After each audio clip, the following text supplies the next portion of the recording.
ਇੱਕ ਵਾਰ ਫਿਰ ਤੋਂ ਹਾਜ਼ਰੀ ਜੀ ਤੁਹਾਡੇ ਸਾਰਿਆਂ ਨਾਲ ਪ੍ਰੋਗਰਾਮ ਪ੍ਰਾਈਮ ਫੋਕਸ ਦੇ ਵਿੱਚ। ਮੈਂ ਗੁਰਪ੍ਰੀਤ ਸੰਧਾਵਾਲੀਆ ਤੇ ਇਸ ਕੁ ਦਿਨ ਆਪਾਂ ਕੋਸ਼ਿਸ਼ ਕਰੀਦੀ ਹੈ ਕਿ ਵੀ ਤੁਹਾਡੇ ਨਾਲ ਜਿਹੜੀ ਸਾਂਝ ਹੈ ਉਹ ਪਨੂ ਸਾਹਿਬ ਦੀ ਵੀ ਪਵਾਈ ਜਾਵੇ। ਤੇ ਤਕਨੀਕ ਸਾਡੇ ਕੋਲ ਉਹੀ ਹੈ, ਕਦੀ ਤਾਰ ਇੱਧਰੋਂ ਪਾ ਲਈ ਉੱਧਰੋਂ ਪਾ ਲਈ ਤੇ ਤਾਰਾਂ ਤੂਰਾਂ ਜੋੜ ਕੇ ਭਾਰਤ ਦੇਸ਼ ਮਹਾਨਤ ਨੂੰ ਸਵਾਗਤ ਕਰਦੇ ਹਾਂ ਪਨੂ ਸਾਹਿਬ ਦਾ। ਪਨੂ ਸਾਹਿਬ ਬਹੁਤ ਬਹੁਤ ਸਵਾਗਤ ਜੀ।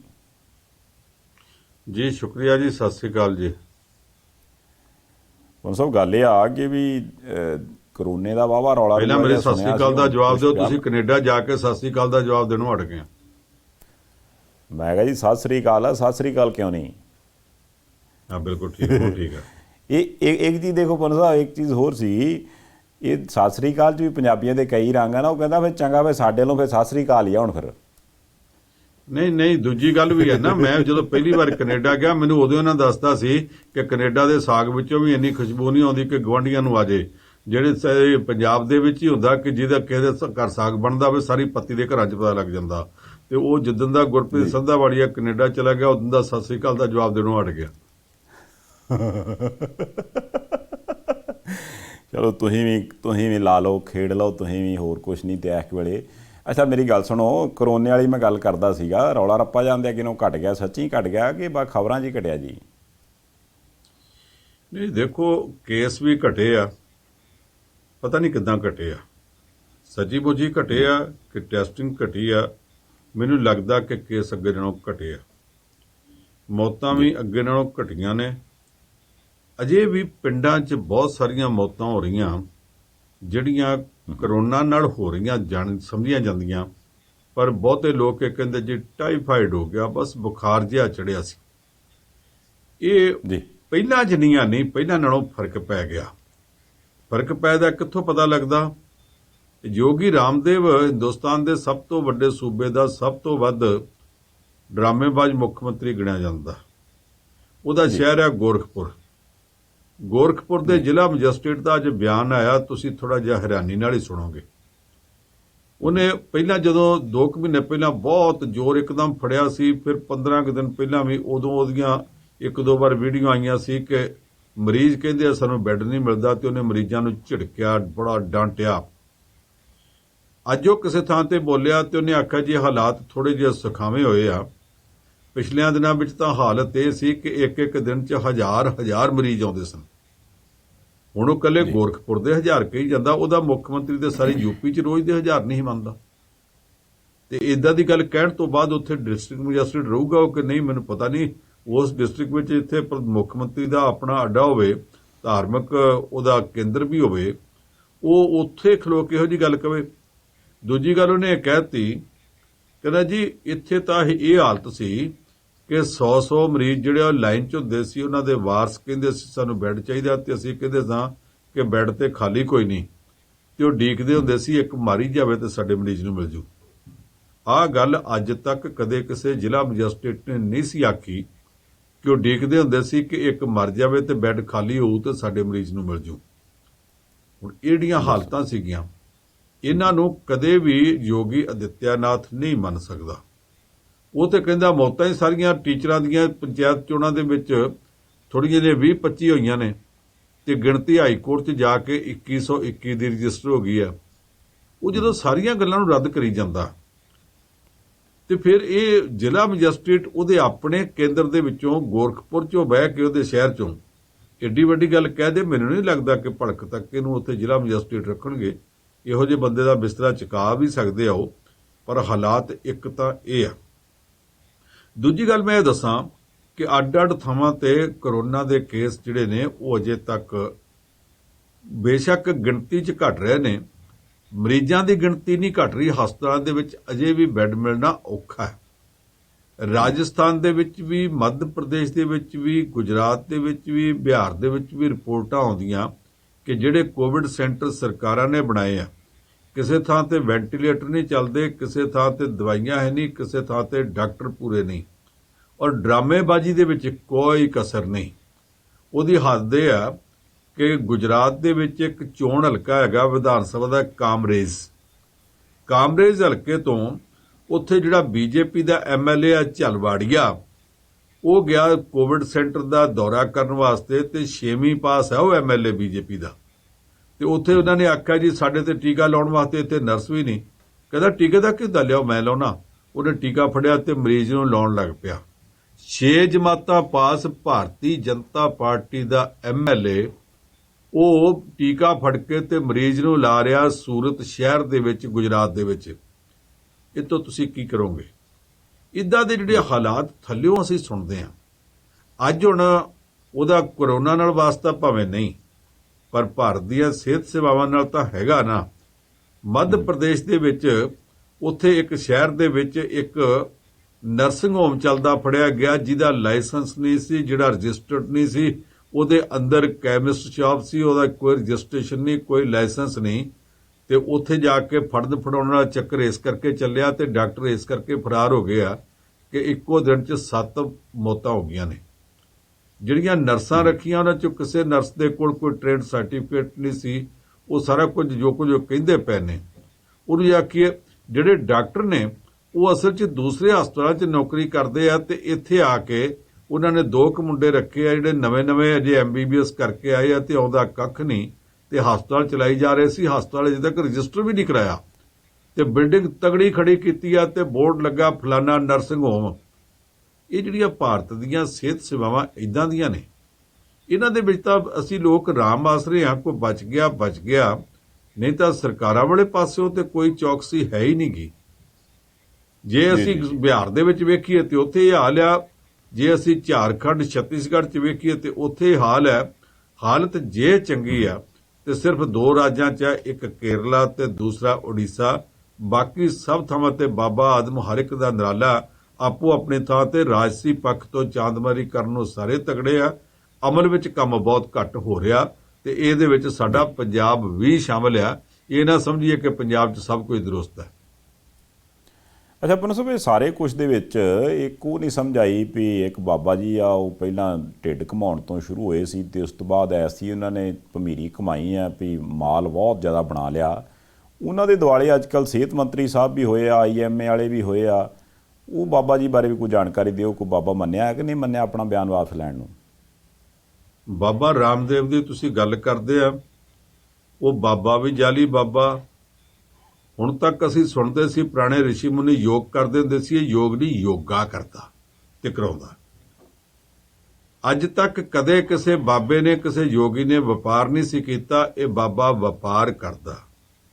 ਇਹਦੇ ਖਿਲਾਫ ਪਾਰਲੀਮੈਂਟ ਦੀ ਬਹਿਸ ਵਿੱਚ ਇਹ ਗੱਲ ਸਾਹਮਣੇ ਆਈ ਸੀ।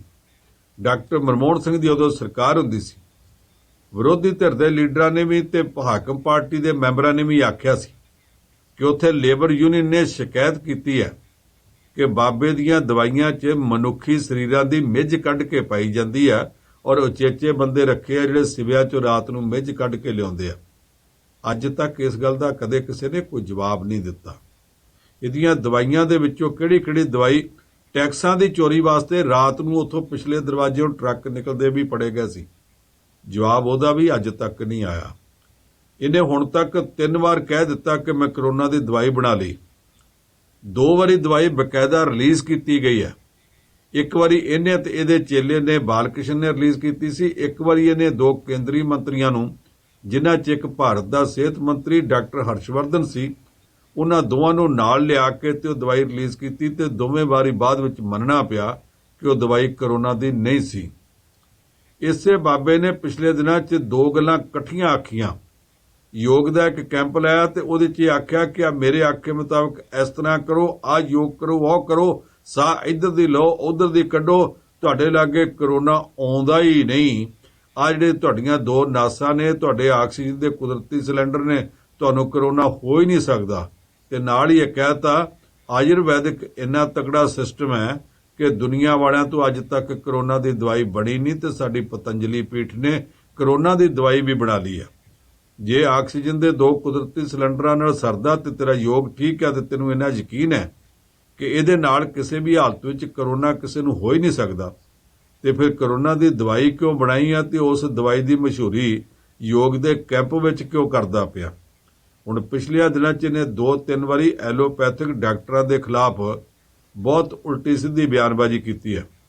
ਇਹਨੇ ਕਿਹਾ ਜੀ ਐਲੋਪੈਥਿਕ ਸਿਸਟਮ ਫੇਲ ਹੋ ਗਿਆ, ਆਕਸੀਜਨ ਸਿਲੰਡਰ ਮੁੱਕ ਗਏ, ਦਵਾਈਆਂ ਇਹਨਾਂ ਦੀਆਂ ਕੰਮ ਨਹੀਂ ਆ ਸਕੀਆਂ। ਜੋ ਕੁਝ ਇਹਨੇ ਆਖਿਆ ਉਹ ਸਾਰੇ ਕੁਝ ਤੋਂ ਡਾਕਟਰਾਂ ਦੀਆਂ ਜਿੰਨੀਆਂ ਐਸੋਸੀਏਸ਼ਨਾਂ ਸਭ ਬਹੁਤ ਜ਼ੋਰ ਨਾਲ ਭੜਕੀਆਂ ਨੇ। ਪਹਿਲਾਂ ਤਾਂ ਪਿਛਲੇ ਹਫ਼ਤੇ ਜਲੰਧਰ ਦੇ ਵਿੱਚੋਂ ਇੰਡੀਅਨ ਮੈਡੀਕਲ ਐਸੋਸੀਏਸ਼ਨ ਸਾਰੇ ਦੇਸ਼ ਦੀ ਜਿਹੜਾ ਉਹਦਾ ਵਾਈਸ ਪ੍ਰੈਜ਼ੀਡੈਂਟ ਜਲੰਧਰ 'ਚ ਆ ਡਾਕਟਰ ਨਵਜੋਤ ਦਾਹੀਆ ਉਹਨੇ ਸ਼ਿਕਾਇਤ ਦਰਜ ਕਰਾਈ ਸੀ। ਉਦੋਂ ਬਾਅਦ ਬਾਬੇ ਦੀ ਜਿਹੜੀ ਆ ਨਵੀਂ ਵੀਡੀਓ ਆਈ ਆ ਇਹਨੂੰ ਲੈ ਕੇ ਇੰਡੀਅਨ ਮੈਡੀਕਲ ਐਸੋਸੀਏਸ਼ਨ ਨੇ ਵੀ ਤੇ ਹੋਰ 2-3 ਐਸੋਸੀਏਸ਼ਨਾਂ ਦੀਆਂ ਡਾਕਟਰਾਂ ਦੀਆਂ ਉਹਨਾਂ ਨੇ ਵੀ ਬਕਾਇਦਾ ਤੌਰ ਤੇ ਸ਼ਿਕਾਇਤਾਂ ਦਰਜ ਕਰਾਈਆਂ ਔਰ ਸਰਕਾਰ ਨੂੰ ਆਖਿਆ ਕਿ ਤੁਸੀਂ ਇਸ ਬੰਦੇ ਨੂੰ ਨੱਥ ਕਿਉਂ ਨਹੀਂ ਪਾਉਂਦੇ ਪਏ। ਇਹ ਸਮੁੱਚੀ ਡਾਕਟਰ ਕਮਿਊਨਿਟੀ ਜਿਨ੍ਹਾਂ ਦੇ ਹੁਣ ਤੱਕ 430 ਤੋਂ ਵੱਧ ਡਾਕਟਰ ਕਰੋਨਾ ਦੇ ਮਰੀਜ਼ਾਂ ਦਾ ਇਲਾਜ ਕਰਦੇ ਕਰਦੇ ਮਰ ਗਏ ਆ, ਇਹ ਉਹਨਾਂ ਸਾਰਿਆਂ ਦੀ ਬਦਨਾਮੀ ਕਰ ਰਿਹਾ, ਭੰਡੀ ਕਰ ਰਿਹਾ। ਅਸੀਂ ਤੇ ਬੜੇ ਔਖੇ ਹਾਲਾਤ ਵਿੱਚ ਇਹ ਕੰਮ ਕੀਤਾ। ਜੇ 430 ਤੋਂ ਵੱਧ ਡਾਕਟਰ ਮਰ ਗਏ ਆ ਤੇ ਨਰਸਾਂ, ਫਾਰਮਾਸਿਸਟ, ਲੈਬ ਟੈਕਨੀਸ਼ੀਅਨ ਇਹ ਕਿੰਨੇ ਮਰ ਗਏ ਆ, ਇਹਨਾਂ ਦੀ ਗਿਣਤੀ ਕਰੋ ਤੇ ਫਿਰ ਇਹ ਵੇਖੋ ਕਿ ਤੁਹਾਡਾ ਬਾਬਾ ਕੀ ਕੁਝ ਬੋਲਦਾ। ਇਹ ਪ੍ਰੋਟੈਸਟ ਪਰਸੋਂ ਦਾ ਹੋਇਆ। 1.5 ਦਿਨ ਸੋਚਣ ਤੋਂ ਬਾਅਦ ਅੱਜ ਸਵੇਰੇ ਬਿਆਨ ਆਇਆ ਭਾਰਤ ਦੇ ਸਿਹਤ ਮੰਤਰੀ ਡਾਕਟਰ ਹਰਸ਼ਵਰਧਨ ਦਾ। ਉਹਨੇ ਆਖਿਆ ਕਿ ਬਾਬੇ ਦਾ ਬਿਆਨ ਬੜਾ ਆਬਜੈਕਸ਼ਨੇਬਲ ਆ, ਬੜਾ ਇਤਰਾਜ਼ਯੋਗ ਆ, ਉਹਨੂੰ ਇਹ ਆਪਣਾ ਬਿਆਨ ਵਾਪਸ ਲੈਣਾ ਚਾਹੀਦਾ। ਪਰ ਇਹ ਫਿਰ ਨਹੀਂ ਆਖਿਆ ਕਿ ਉਹਦੇ ਖਿਲਾਫ ਕਾਨੂੰਨੀ ਕਾਰਵਾਈ ਕਰਾਂਗੇ, ਕਿਉਂਕਿ ਬਾਬੇ ਨੂੰ ਇਹ ਡਰਾਮਾ ਕਰਨਾ ਆਉਂਦਾ ਕਿ ਮੇਰੇ ਕੋਲ ਵੋਟਾਂ ਬਹੁਤ ਨੇ, ਜੇ ਮੇਰੀਆਂ ਵੋਟਾਂ ਵਿਗੜ ਗਈਆਂ ਤੇ ਤੁਹਾਡੀ ਸਰਕਾਰ ਨੂੰ ਖਤਰਾ ਹੋ ਤੇ ਭਾਜਪਾ ਦੀ ਸਰਕਾਰ ਹੋਰ 100 ਖਤਰੇ ਮੁੱਲ ਲੈ ਸਕਦੀ ਹੈ, ਵੋਟਾਂ ਘਟਣ ਦਾ ਖਤਰਾ ਨਹੀਂ ਲੈ ਸਕਦੀ। ਮੇਰੇ ਕੋਲ ਇਹੋ ਜਿਹੇ ਸਮਾਗਮਾਂ ਦੀਆਂ ਵੀਡੀਓ ਪਈਆਂ ਜਦੋਂ ਰਾਮਦੇਵ ਨੂੰ ਮਿਲਣ ਵਾਸਤੇ ਨਰਿੰਦਰ ਮੋਦੀ ਗਿਆ ਤੇ ਜੱਫੀ ਪਾ ਕੇ ਮਿਲੇ ਸਨ। ਪਰ ਮੇਰੇ ਕੋਲ ਦੂਸਰੀਆਂ ਚੀਜ਼ਾਂ ਦਾ ਵੀ ਰਿਕਾਰਡ ਹੈ।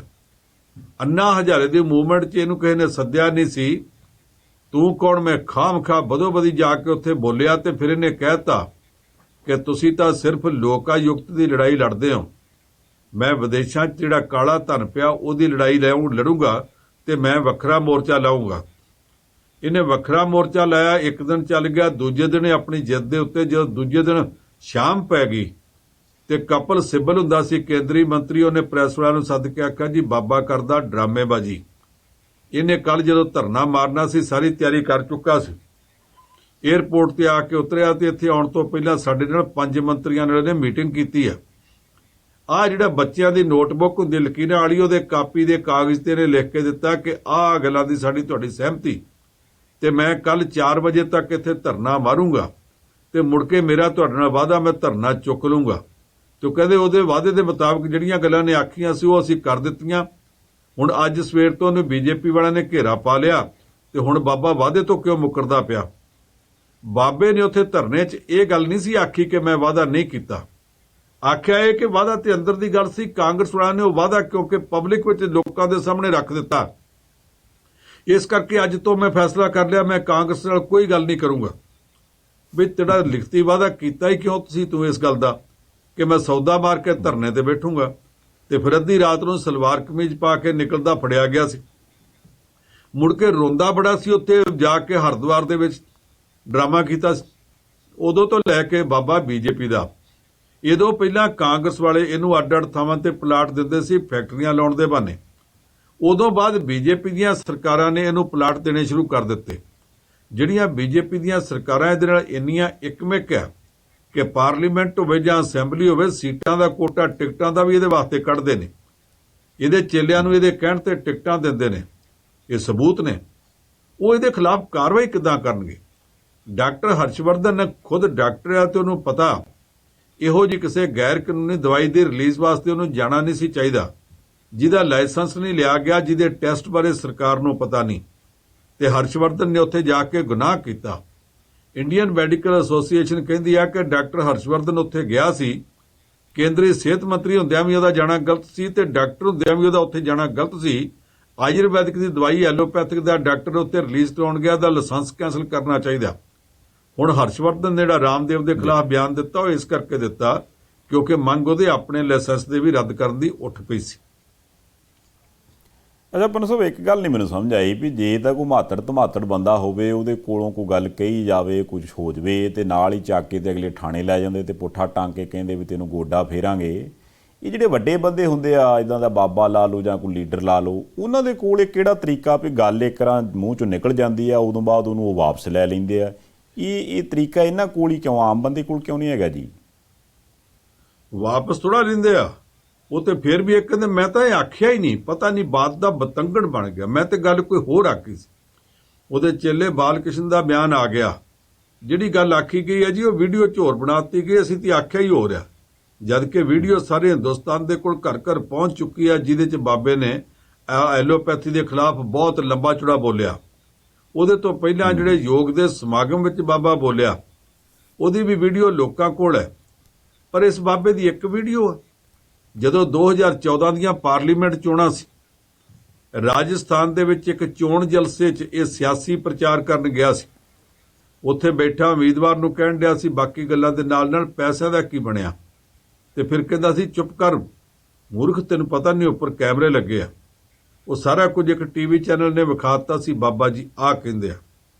ਫਿਰ ਬਾਬੇ ਦੇ ਬਾਰੇ ਇਹ ਵੀ ਆਇਆ ਸੀ ਕਿ ਬੰਗਾਲ ਤੋਂ ਚੜ੍ਹੇ ਤੇ ਬਾਬਾ ਜੀ ਕੰਨ ਦੇ ਨਾਲ ਲਾ ਕੇ ਫੋਨ ਤੇ ਲਗਾਤਾਰ ਟਿਕਟਾਂ ਦੀਆਂ ਗੱਲਾਂ ਕਰਦੇ ਆ। ਜਦੋਂ ਜਹਾਜ਼ ਉੱਡ ਪਿਆ, ਗੱਲ ਬੰਦ ਹੋ ਗਈ।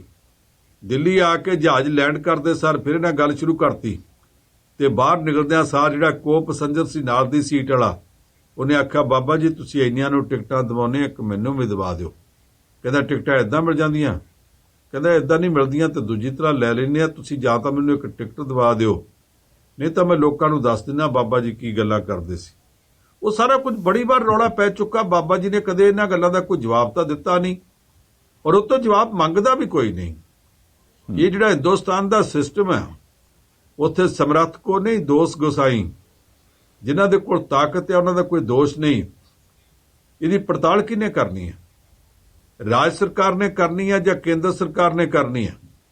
ਜਿੱਥੇ ਇਹਦੀ ਪਤੰਜਲੀ ਪੀਠ ਹੈ ਉੱਥੇ ਰਾਜ ਸਰਕਾਰ ਹੈਦਰਾਬਾਦ, ਉੱਥੇ ਹਰਿਦੁਆਰ ਦੇ ਵਿੱਚ ਉੱਤਰਾਖੰਡ 'ਚ ਭਾਜਪਾ ਦੀ ਹੈ। ਉਹ ਤੇ ਇਹਦੇ ਅੱਗੇ ਬਾਬਾ ਜੀ ਕਰਦੇ ਨੱਚਦੇ ਫਿਰਦੇ ਨੇ, ਤੇ ਉਹ ਕਿੱਦਾਂ ਪੜਤਾਲ ਕਰ ਸਕਦੇ ਆ? ਕੇਂਦਰ ਸਰਕਾਰ ਆ ਮੋਦੀ ਸਾਹਿਬ ਦੀ, ਜਿਨ੍ਹਾਂ ਨੇ ਜਾਂਚ ਏਜੰਸੀਆਂ ਨੂੰ ਜਾਂ ਸਧਾਰਨ ਕਲੱਬਾਂ ਦੇ ਜਾਂ ਹੋਟਲਾਂ ਦੇ ਬਾਉਂਸਰ ਬਣਾ ਦਿੱਤਾ ਹੈ। ਜਿੱਥੇ ਇਹਨਾਂ ਨੂੰ ਲੋੜ ਹੁੰਦੀ ਉੱਥੇ ਪ੍ਰਧਾਨ ਮੰਤਰੀ ਮੋਦੀ ਸਾਹਿਬ ਦੀ ਟੀਮ ਇਸ਼ਾਰਾ ਕਰਦੀ ਹੈ, ਪੁੱਤਰੋ ਫਲਾਣੇ ਤਾਂ ਪਹੁੰਚ ਜਾਓ, ਫਲਾਣੇ ਲੀਡਰ ਨੂੰ ਚੱਕ ਲਓ, ਉਹ ਆਪਣਾ ਰਾਹ ਰੋਕਦਾ। ਪੱਛਮੀ ਬੰਗਾਲ ਦੇ ਵਿੱਚ ਮੁਕੁਲ ਰਾਏ ਤ੍ਰਿਣਮੂਲ ਕਾਂਗਰਸ ਦੀ ਮਮਤਾ ਬੈਨਰਜੀ ਦਾ ਸਭ ਤੋਂ ਨੇੜਲਾ ਸਾਥੀ ਹੁੰਦਾ ਸੀ। ਇੱਕ ਦਿਨ 'ਚ ਤਿੰਨ ਵਾਰ ਉਹਨੂੰ ਸੱਦਦੇ ਸਨ, ਅੱਡ ਏਜੰਸੀਆਂ ਸੱਦੀ ਜਾਂਦੀਆਂ, ਪੁੱਛ ਪੜਤਾਲ ਕਰਦੀਆਂ ਸੀ। ਠੱਗੀ ਠੋਰੀ 'ਚ ਤੇਰਾ ਨਾਂ ਆਉਂਦਾ। ਜਿਸ ਦਿਨ ਉਹਨੇ ਅੱਕ ਕੇ ਹੱਥ ਜੋੜ ਦਿੱਤੇ ਕਿ ਮੈਂ ਤ੍ਰਿਣਮੂਲ ਛੱਡੀ ਤੇ ਮੈਂ ਭਾਜਪਾ 'ਚ ਆ ਗਿਆ, ਭਾਜਪਾ ਨੇ ਆਉਂਦੇ ਸਾਰ ਪਹਿਲਾ ਸਗਨ ਇਹ ਪਾਇਆ ਕਿ ਉਹਨੂੰ ਸਾਰੇ ਹਿੰਦੁਸਤਾਨ ਦਾ ਵਾਈਸ ਪ੍ਰੈਜ਼ੀਡੈਂਟ ਬਣਾਤਾ, ਤੇ ਦੂਜਾ ਇਹ ਕਿ ਸਾਰੀਆਂ ਏਜੰਸੀਆਂ ਨੂੰ ਕਹਿਤਾ ਅੱਜ ਤੋਂ ਬਾਅਦ ਇਹ ਰਾਜਾ ਬੇਟਾ, ਇਹਦੇ ਵੱਲ ਕਿਸੇ ਨਹੀਂ ਜਾਣਾ। ਜਿਹੜਾ ਇੱਕ ਦਿਨ ਪਹਿਲਾਂ ਤੱਕ ਕਰਪਟ ਸੀ, ਉਹ ਰਾਤੋਂ ਰਾਤ ਦੁੱਧ ਧੋਤਾ ਕਿਵੇਂ ਹੋ ਗਿਆ? ਕਿਉਂਕਿ ਗੰਗਾ ਨਹਾਲੀ ਭਾਜਪਾ ਦੇ ਉਸ ਨਹਿਰ ਦੇ ਵਿੱਚੋਂ ਇੱਕ ਡੁਬਕੀ ਲਾ ਆਇਆ ਸੀ। ਆ ਹੁਣ ਜਿਹੜਾ ਸਵਿੰਦੂ ਅਧਿਕਾਰੀ ਆ, ਜਿਹਨੇ ਮਮਤਾ ਬੈਨਰਜੀ ਦੇ ਖਿਲਾਫ ਚੋਣ ਲੜੀ ਆ, ਉਸ ਸਵਿੰਦੂ ਅਧਿਕਾਰੀ ਦੇ ਮਾਮਲੇ 'ਚ ਵੀ ਇਹੋ ਕੁਝ ਹੋਇਆ। ਪਹਿਲਾਂ ਉਹਦੇ ਖਿਲਾਫ ਕਈ ਕਿਸਮ ਦੀਆਂ ਗੱਲਾਂ ਕਰਦੇ ਹੁੰਦੇ ਸਨ। ਜਦੋਂ ਇਹ ਗੱਲਾਂ ਸਾਰੀਆਂ ਜਿਹੜੀਆਂ ਕਿਸੇ ਪਾਸੇ ਨਹੀਂ ਲੱਗੀਆਂ, ਉਹਦੇ ਤੋਂ ਬਾਅਦ ਫਿਰ ਉਹਨੂੰ ਜਦੋਂ ਦਬਕਾ ਮਾਰਿਆ ਗਿਆ ਤੇ ਉਹਨੇ ਆਖਿਆ ਮੈਂ ਭਾਜਪਾ 'ਚ ਆਉਣ ਨੂੰ ਤਿਆਰ ਹਾਂ। ਉਹ ਭਾਜਪਾ 'ਚ ਆ ਗਿਆ ਤੇ ਉਹਦੇ ਤੋਂ ਬਾਅਦ ਜਿਹੜੇ ਭਾਜਪਾ ਵਾਲਿਆਂ ਨੇ ਉਹਨੂੰ ਟਿਕਟ ਵੀ ਦੇ ਦਿੱਤੀ, ਤੇ ਫਿਰ ਕਦੇ ਕਿਸੇ ਕਿਸਮ ਦੀ ਕੋਈ ਪੜਤਾਲ ਨਹੀਂ ਚੱਲੀ। ਹੁਣ ਉਹਨੂੰ ਪੱਛਮੀ ਬੰਗਾਲ ਦੀ ਵਿਧਾਨ ਸਭਾ ਦੇ ਵਿੱਚ ਉਸੇ ਭਾਰਤੀ ਜਨਤਾ ਪਾਰਟੀ ਵਾਲਿਆਂ ਨੇ ਉੱਥੋਂ ਦਾ ਆਪੋਜੀਸ਼ਨ ਲੀਡਰ ਵੀ ਬਣਾਤਾ, ਕਿਉਂਕਿ ਉਹ ਭਾਜਪਾ ਦੀ ਗੰਗਾ ਵਿੱਚ ਇਸ਼ਨਾਨ ਕਰ ਚੁੱਕਾ ਹੈ। ਇਹੋ ਜਿਹੜੇ ਲੋਕ ਨੇ, ਉਹਨਾਂ ਨੂੰ ਲੈ ਕੇ ਭਾਜਪਾ ਜਿਹੜੀ ਚੱਲਦੀ ਪਈ ਆ, ਅੱਜ ਉਹ ਰਾਮਦੇਵ ਦੇ ਖਿਲਾਫ ਕਿੱਦਾਂ ਪੜਤਾਲ ਕਰ ਸਕਦੀ ਹੈ? ਮੈਨੂੰ ਤੇ ਹੈਰਾਨੀ ਹੈ ਕਿ ਅਜੇ ਤੱਕ ਬਾਬਾ ਆਸਾਰਾਮ ਨਹੀਂ ਛੁੱਟਿਆ। ਇਹ ਤੇ ਉਹਨੂੰ ਵੀ ਛਡਾ ਸਕਦੇ ਆ, ਕਿਉਂਕਿ ਬੰਦਾ ਇਹਨਾਂ ਦੇ ਕੰਮ ਦਾ। ਜੀ ਅੱਛਾ ਪੰਡ ਸਾਹਿਬ, ਇਹ ਜਿਸ ਹਿਸਾਬ ਨਾਲ ਤੁਸੀਂ ਬਾਬਿਆਂ ਬਾਰੇ ਦੱਸ ਰਹੇ ਹੋ, ਇਹ ਅੱਜ ਕੱਲ੍ਹ ਬਹੁਤ ਰੌਲਾ ਜੀ ਇਸ ਚੀਜ਼ ਦਾ। ਪਹਿਲਾਂ ਵੀ ਸੀਗਾ, ਚਲੋ ਵੱਖਰੀਆਂ ਜਿੰਨੀਆਂ ਵੀ ਪੋਲੀਟੀਕਲ ਪਾਰਟੀਆਂ ਉਹ ਬਾਬਿਆਂ ਨੂੰ ਬਹੁਤ ਮਿਲ ਕੇ ਲੈਂਦੀਆਂ ਵੀ ਇਹਨਾਂ ਤੋਂ ਪਤਾ ਨਹੀਂ ਸਾਨੂੰ ਕੀ ਮਿਲ ਜਾਣਾ। ਪਰ ਹੁਣ ਜਿੱਦਾਂ BJP ਹੈ, ਉਹ ਜਿਸ ਤਰ੍ਹਾਂ ਇੱਦਾਂ ਦੇ ਵਿਵਾਦਿਤ ਬਾਬੇ ਜਿੰਨੇ ਵੀ ਆ, ਉਹਨਾਂ ਨੂੰ ਬੜਾ ਅਗਲਵਾਂਢੀ ਹੋ ਕੇ ਜੱਫੀਆਂ ਪਾਉਣ ਵਾਲੇ ਪਾਸੇ ਪੈ ਗਈ। ਤੁਹਾਨੂੰ ਲੱਗਦਾ ਕਿ ਵੀ ਇਹ ਬਾਬੇ ਇਹਨਾਂ ਦਾ ਰਾਹ ਜਿਹੜਾ ਉਹ ਕੁਰਸੀ ਤੱਕ ਪਹੁੰਚਾ ਦੇਣਗੇ? ਮੇਰਾ ਇਸ਼ਾਰਾ ਜਿਹੜਾ ਉਹ ਪੰਜਾਬ ਵਾਲੇ ਪਾਸੇ ਆ, ਕਿਉਂਕਿ ਆ ਪਿਛਲੇ ਦਿਨੀ ਜਿਹੜੀ ਸਿਰਸੇ ਵਾਲੇ ਸਾਧ ਨੂੰ ਪੈਰੋਲ ਮਿਲੀ ਸੀ, ਉਹਦੇ ਬਾਰੇ ਇੱਕ ਲੇਟੈਸਟ ਸੁਪਰੀਮ ਕੋਰਟ ਦੇ ਵਕੀਲ ਸਾਹਿਬ ਨਾਲ ਮੇਰੀ ਗੱਲ ਹੋਈ। ਉਹਨਾਂ ਦਾ ਵੀ ਕਹਿਣਾ ਇਹੀ ਹੈ ਕਿ ਵੀ ਇਹ ਸਾਰਾ ਕੁਝ ਪੋਲੀਟੀਕਲੀ ਕੀਤਾ ਜਾ ਰਿਹਾ। ਇਹਦਾ ਅਦਾਲਤਾਂ ਦੇ ਹਿਸਾਬ ਨਾਲ ਜਾਂ ਜੇ ਇਹਨੂੰ ਸਹੀ ਤਰੀਕੇ ਨਾਲ ਮੰਨਿਆ ਜਾਵੇ ਵੀ ਉਹਨੂੰ ਪੈਰੋਲ ਦਿੱਤੀ ਜਾ ਸਕਦੀ ਤੇ ਉਹ ਨਹੀਂ ਮਿਲ ਸਕਦੀ। ਇਹ ਜੋ ਕੁਝ ਹੋ ਰਿਹਾ, ਜਾਂ ਉਹ ਪਿਛਲੇ ਦਿਨ ਜਿਹੜੀ ਅਰਦਾਸ ਹੋਈ, ਅਰਦਾਸ ਤੋਂ ਬਾਅਦ ਉਸ ਬੰਦੇ ਦੀ ਪਿੱਠ ਦੇ ਉੱਪਰ ਜਿਵੇਂ ਵਿਜੇ ਸਾਂਪਲਾ ਸਾਹਿਬ ਆ ਕੇ ਖਲੋਤੇ ਆ, BJP ਆ ਕੇ ਖਲੋਤੀ ਆ, ਇਹ ਜਿਹੜਾ ਇੱਕ ਬ੍ਰੈਕਟ ਨਵੀਂ ਬਣ ਰਹੀ ਹੈ ਪੰਜਾਬ ਦੀਆਂ ਇਲੈਕਸ਼ਨਾਂ ਨੂੰ ਮੁੱਖ ਰੱਖਦਿਆਂ, ਇਹ ਜਰਾ ਸਮਝਾਓ ਵੀ ਚੈਪਟਰ ਕੀ ਕਹਿੰਦਾ। ਦੇਖੋ, ਵਿਜੇ ਸਾਂਪਲਾ ਨੂੰ ਤੁਸੀਂ ਜਿਹੜਾ ਹੈਗਾ ਬੀਜੇਪੀ ਦੇ ਲੀਡਰ ਦੇ ਤੌਰ ਤੇ ਨਾ ਲਓ। ਉਹ ਅੱਜ ਕੱਲ੍ਹ ਸ਼ਡਿਊਲਡ ਕਾਸਟ ਕਮਿਸ਼ਨ ਦਾ ਚੇਅਰਮੈਨ ਹੈ, ਬਹੁਤ ਵੱਡੀ ਪੋਸਟ ਆ। ਉਹ ਉਹਨਾਂ ਦੇ ਪੱਖ ਵਿੱਚ ਬੋਲ ਪਿਆ ਇਸ ਕਰਕੇ ਕਿ ਉਹਨੇ ਨਿਹੰਗ ਸਿੰਘ ਨੇ ਆਪਣੇ ਹੱਥ 'ਚ ਬਰਛਾ ਫੜ ਕੇ ਤੇ ਇਹ ਵੀ ਆਖਿਆ ਜੇ ਨਰਿੰਦਰ ਮੋਦੀ ਸਾਹਿਬ ਦਲਿਤ ਨੂੰ ਮੁੱਖ ਮੰਤਰੀ ਬਣਾਉਣਾ ਚਾਹੁੰਦੇ ਆ, ਸੱਚੇ ਪਾਤਸ਼ਾਹ ਤੁਸੀਂ ਉਹਨਾਂ ਤੇ ਮਿਹਰ ਭਰਿਆ ਹੱਥ ਰੱਖਿਓ ਤਾਂ ਕਿ ਇੱਕ ਦਲਿਤ ਜਿਹੜਾ ਇੱਥੇ ਮੁੱਖ ਮੰਤਰੀ ਬਣ ਸਕੇ। ਇਸ ਗੱਲ ਨੂੰ ਕਈਆਂ ਪਾਸਿਆਂ ਤੋਂ ਬੀਜੇਪੀ ਵਰਤ ਸਕਦੀ ਹੈ। ਦੂਜੀ ਗੱਲ ਇਹ ਕਿ ਰਾਤ ਨੂੰ ਉਸ ਡੇਰਾ ਸੱਚੇ ਸੌਦੇ ਵਾਲੇ ਬਾਬੇ ਬਾਰੇ ਅਰਦਾਸ ਹੁੰਦੀ, ਨਿਹੰਗ ਕਰਦਾ, ਨਾਲ ਉਹ ਕਹਿੰਦਾ ਬਿਰਥੀ ਕਦੇ ਨਾ ਜਾਵੇ ਜਨ ਕੀ ਅਰਦਾਸ, ਤੇ ਅਗਲੇ ਦਿਨ ਸਵੇਰੇ ਬਾਬੇ ਨੂੰ ਪਰੋਲ ਮਿਲ ਜਾਂਦੀ। ਉਹਦੇ ਚੇਲੇ ਕਹਿੰਦੇ ਆ ਵੇਖਿਆ ਅਸਲੀ ਅਰਦਾਸ ਤਾਂ ਸਾਡੀ ਸੀ ਜਿਹਦਾ ਇੰਨੀ ਛੇਤੀ ਅਸਰ ਹੋਇਆ, ਤੇ ਕੀਤਾ ਸਾਰਾ ਕੁਝ ਗਿਣ ਮਿਸ ਕੇ ਗਿਆ। ਫਿਰ ਉਹ ਨਿਹੰਗ ਨੂੰ ਜਦੋਂ ਪੁਲਿਸ ਫੜ ਕੇ ਲੈ ਕੇ ਗਈ ਤੇ ਉਹਦੇ ਮਨ ਦੇ ਉੱਤੇ ਮਾਸਾ ਜਿੰਨਾ ਡਰ ਨਹੀਂ, ਤੇ ਉਹਨੇ ਉੱਥੇ ਕਚਹਿਰੀ ਵਿੱਚ ਜਾ ਕੇ ਵੀ ਸੱਚੇ ਸੌਦੇ ਵਾਲੇ ਬਾਬੇ ਦੀ ਜੈ ਦੇ ਨਾਅਰੇ ਲਾਏ ਨੇ, ਜਕਾਰੇ ਛੱਡੇ ਨੇ। ਇਹ ਬਗੈਰ ਗਿਣੇ ਮਿੱਥੇ ਤੋਂ ਨਹੀਂ ਹੋ ਸਕਦਾ।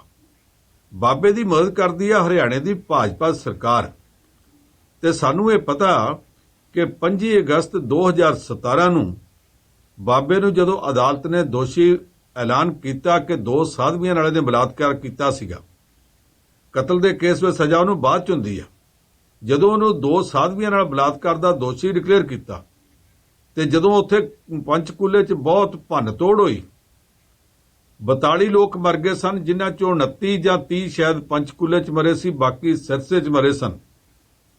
ਉਹਦੇ ਤੋਂ ਸਿਰਫ 10 ਦਿਨ ਪਹਿਲਾਂ 15 ਅਗਸਤ ਨੂੰ ਇਸ ਬਾਬੇ ਨੇ ਆਪਣਾ ਝੂਠਾ ਜਨਮ ਦਿਨ ਮਨਾਇਆ ਸੀ, ਕਿਉਂਕਿ ਅਸਲ 'ਚ ਇਹਦਾ 15 ਨੂੰ ਹੈ ਹੀ ਨਹੀਂਗਾ ਜਨਮ ਦਿਨ। ਇਹ 15 ਨੂੰ ਡਰਾਮੇਬਾਜ਼ੀ ਕਰਕੇ ਮਨਾਉਂਦਾ। ਤੇ ਹਰਿਆਣੇ ਦੀ ਸਰਕਾਰ ਦਾ ਇੱਕ ਮੰਤਰੀ ਆਇਆ ਤੇ ਉਹਨਾਂ ਦੇ ਪੈਰਾਂ ਦੇ ਵਿੱਚ ਚੈੱਕ ਰੱਖ ਕੇ 51 ਲੱਖ ਰੁਪਏ ਦਾ, ਤੇ ਇਹਦੇ ਪੈਰਾਂ ਤੇ ਸਿਰ ਰੱਖ ਕੇ ਮੱਥਾ ਟੇਕਿਆ ਸੀ। ਤੇ ਸਾਰੇ ਪਾਸੇ ਜਦੋਂ ਰੌਲਾ ਪੈ ਗਿਆ ਕਿ ਤੁਹਾਡੇ ਮੱਥਾ ਟੇਕਣ ਦਾ ਕਰਕੇ, ਤੁਹਾਡੀ ਉਸ ਗੱਲ ਦਾ ਕਰਕੇ ਇੰਨੀ ਕਿਰਪਾ ਹੋਈ ਹੈ ਬਾਬਾ ਜੀ ਦੀ ਕਿ ਵੇਖ ਲਓ ਜੀ, ਹੁਣ ਉੱਥੇ ਉਸ ਬਾਬੇ ਦੇ ਦੋਸ਼ੀ ਡਿਕਲੇਅਰ ਕੀਤੇ ਜਾਣ ਦੇ ਉੱਤੇ ਇੰਨੇ ਲੋਕਾਂ ਦੀ ਮੌਤ ਹੋ ਗਈ। ਹੁਣ ਕੀ ਜਵਾਬ ਆ? ਫਿਰ ਹਰਿਆਣੇ ਦੀ ਸਰਕਾਰ ਨੂੰ ਮਜਬੂਰੀ 'ਚ ਉਸ ਸਾਧ ਨੂੰ ਦਿੱਤਾ ਹੋਇਆ 51 ਲੱਖ ਰੁਪਏ ਦਾ ਚੈੱਕ ਵਾਪਸ ਲੈਣਾ ਪਿਆ ਸੀ। ਉਹ ਸਾਰਾ ਕੁਝ ਰਿਕਾਰਡ ਤੇ ਆ, ਕੋਈ ਲੁਕੀਆਂ ਗੱਲਾਂ ਤੇ ਹੈ ਹੀ ਨਹੀਂ। ਜਿਹੜਾ ਇਦਾਂ ਕੁਝ ਕਰਦੇ ਸੀ ਉਹਨਾਂ ਨੂੰ ਹੁਣ ਕੇਂਦਰ ਦੀ ਸਰਕਾਰ ਕਹਿੰਦੀ ਆ ਜਾਂ ਆਪਣੇ ਤੌਰ ਤੇ ਕਰਦੇ, ਮੈਨੂੰ ਪਤਾ ਨਹੀਂ। ਪਰ ਇਹ ਮੈਂ ਤੁਹਾਨੂੰ ਦੱਸ ਦਿਆਂ ਕਿ ਇਸ ਵੇਲੇ ਪੰਜਾਬ ਵਿੱਚ ਇੱਕ ਨਵੀਂ ਖੇਡ ਸ਼ੁਰੂ ਹੋ ਚੁੱਕੀ ਆ। ਪਹਿਲਾਂ ਇਹ ਬਰਛੇ ਵਾਲਾ ਨਿਹੰਗ ਜਿਹੜਾ ਸੱਚੇ ਸੌਦੇ ਵਾਲੇ ਸਾਧ ਦੇ ਪੱਖ ਵਿੱਚ ਅਰਦਾਸ ਕਰਦਾ, ਫਿਰ ਅਮਰੀਕਾ ਤੋਂ ਇੱਕ ਲੰਮੇ ਚੋਲੇ ਵਾਲਾ ਪੋਚਵੀਂ ਪੱਗ ਵਾਲਾ ਸਰਦਾਰ 10ਵੇਂ ਗੁਰੂ ਸਾਹਿਬ ਦੀ ਤਸਵੀਰ ਦੇ ਥੱਲੇ ਖਲੋ ਕੇ ਤੇ ਨਰਿੰਦਰ ਮੋਦੀ ਦੇ ਪੱਖ ਵਿੱਚ ਅਰਦਾਸ ਕਰਦਾ ਪਿਆ ਕਿ ਇਹ ਆ ਜਿਹੜਾ ਸਿੱਖਾਂ ਦੇ ਵਾਸਤੇ ਆ ਕਰਦਾ, ਦੇਸ਼ ਦੀ ਤਰੱਕੀ ਵਾਸਤੇ ਆ ਕਰਦਾ, ਆ ਕਰਦਾ। ਉਹੋ ਜਿਹੀਆਂ ਕਿੰਨੀਆਂ ਸਾਰੀਆਂ ਵੀਡੀਓ ਕਲਿੱਪਸ ਹੁਣ ਹੋਰ ਘੁੰਮਣ ਲੱਗ ਪਈਆਂ, ਜਿਹੜੀਆਂ ਗਿਣੇ ਮਿੱਥੇ ਢੰਗ ਨਾਲ ਮਾਹੌਲ ਤਿਆਰ ਕਰ ਰਹੀਆਂ ਕਿ ਅਗਲੀਆਂ ਚੋਣਾਂ ਦੇ ਵਿੱਚ ਸਿੱਖਾਂ ਨੂੰ ਨਰਿੰਦਰ ਮੋਦੀ ਦੇ ਪੱਖ ਵਿੱਚ ਕਿਸ ਤਰ੍ਹਾਂ ਮੋੜਨਾ। ਆ ਜਿਹੜੀਆਂ ਛੋਟੀਆਂ-ਛੋਟੀਆਂ ਸੰਪਰਦਾਵਾਂ, ਛੋਟੇ-ਛੋਟੇ ਡੇਰੇ ਆ, ਇਹਨਾਂ ਨੂੰ ਕਦੇ ਤੁਸੀਂ ਵੇਖਿਆ ਸਿਆਸੀ ਪੱਖ ਤੋਂ ਸਿੱਧੇ ਬਿਆਨ ਦਿੰਦੇ? ਕਦੇ ਵੀ ਨਹੀਂ ਦਿੰਦੇ ਹੁੰਦੇ। ਇਹਨਾਂ ਚੋਂ 1-2 ਡੇਰਿਆਂ ਵਾਲੇ ਕਿਸਾਨਾਂ ਦੇ ਧਰਨੇ 'ਚ ਗਏ ਸੀ ਦਿੱਲੀ, ਬਾਕੀ ਤਾਂ ਉੱਥੇ ਗਏ ਨਹੀਂ। ਪਰ ਅੱਜ ਕੱਲ ਉਹ ਆਪਣੇ ਕੋਲ ਆਈ ਸੰਗਤ ਦੇ ਕੰਨਾਂ 'ਚ ਫੂਕਾਂ ਮਾਰਨ ਲੱਗ ਪਿਆ ਕਿ ਸਾਡਾ ਰਾਜਨੀਤੀ ਨਾਲ ਕੋਈ ਵਾਸਤਾ ਨਹੀਂ। ਜੇ ਨਰਿੰਦਰ ਮੋਦੀ ਜੀ ਸਾਡੇ ਵਾਸਤੇ ਕੋਈ ਭਲੇ ਦਾ ਕੰਮ ਕਰਦੇ ਆ ਤੇ ਆਪਾਂ ਉਹਨਾਂ ਨੂੰ ਵੀ ਸਪੋਰਟ ਕਰ ਸਕਦੇ, ਸਾਨੂੰ ਕੀ, ਅਸੀਂ ਕਿਸੇ ਰਾਜਨੀਤਿਕ ਪਾਰਟੀ ਨਾਲ ਬੱਝੇ ਥੋੜ੍ਹੇ ਆ। ਇੱਕ ਤੀਸਰੀ ਗੱਲ ਜਿਹੜੀ ਥੱਲੇ ਹੋ ਰਹੀ ਉਹ ਇਹ ਕਿ ਬੀਜੇਪੀ ਦੇ ਪੱਖ ਵਾਲੇ ਲੋਕ, ਉਹ ਆਰਐਸਐਸ ਦੇ ਹੋਣ, ਬੀਜੇਪੀ ਦੇ ਹੋਣ, ਜਾਂ ਆਸੇ-ਪਾਸੇ ਜਾਂ ਸਾਡੇ ਪੱਤਰਕਾਰ ਭਾਈਚਾਰੇ 'ਚ ਹੋਣ, ਜਾਂ ਪੰਜਾਬੀ ਲੇਖਕਾਂ ਵਿੱਚੋਂ ਵੀ 10-12 ਇਹੋ ਜਿਹੇ ਉੱਠ ਖਲੋਤੇ ਆ ਜਿਹੜੇ ਕਹਿੰਦੇ ਆ ਕਿ 2016 ਦੀਆਂ ਚੋਣਾਂ ਦੇ ਵਿੱਚ ਬੰਗਾਲ ਵਿੱਚ ਬੀਜੇਪੀ ਨੇ 3 ਜਿੱਤੀਆਂ ਸੀ।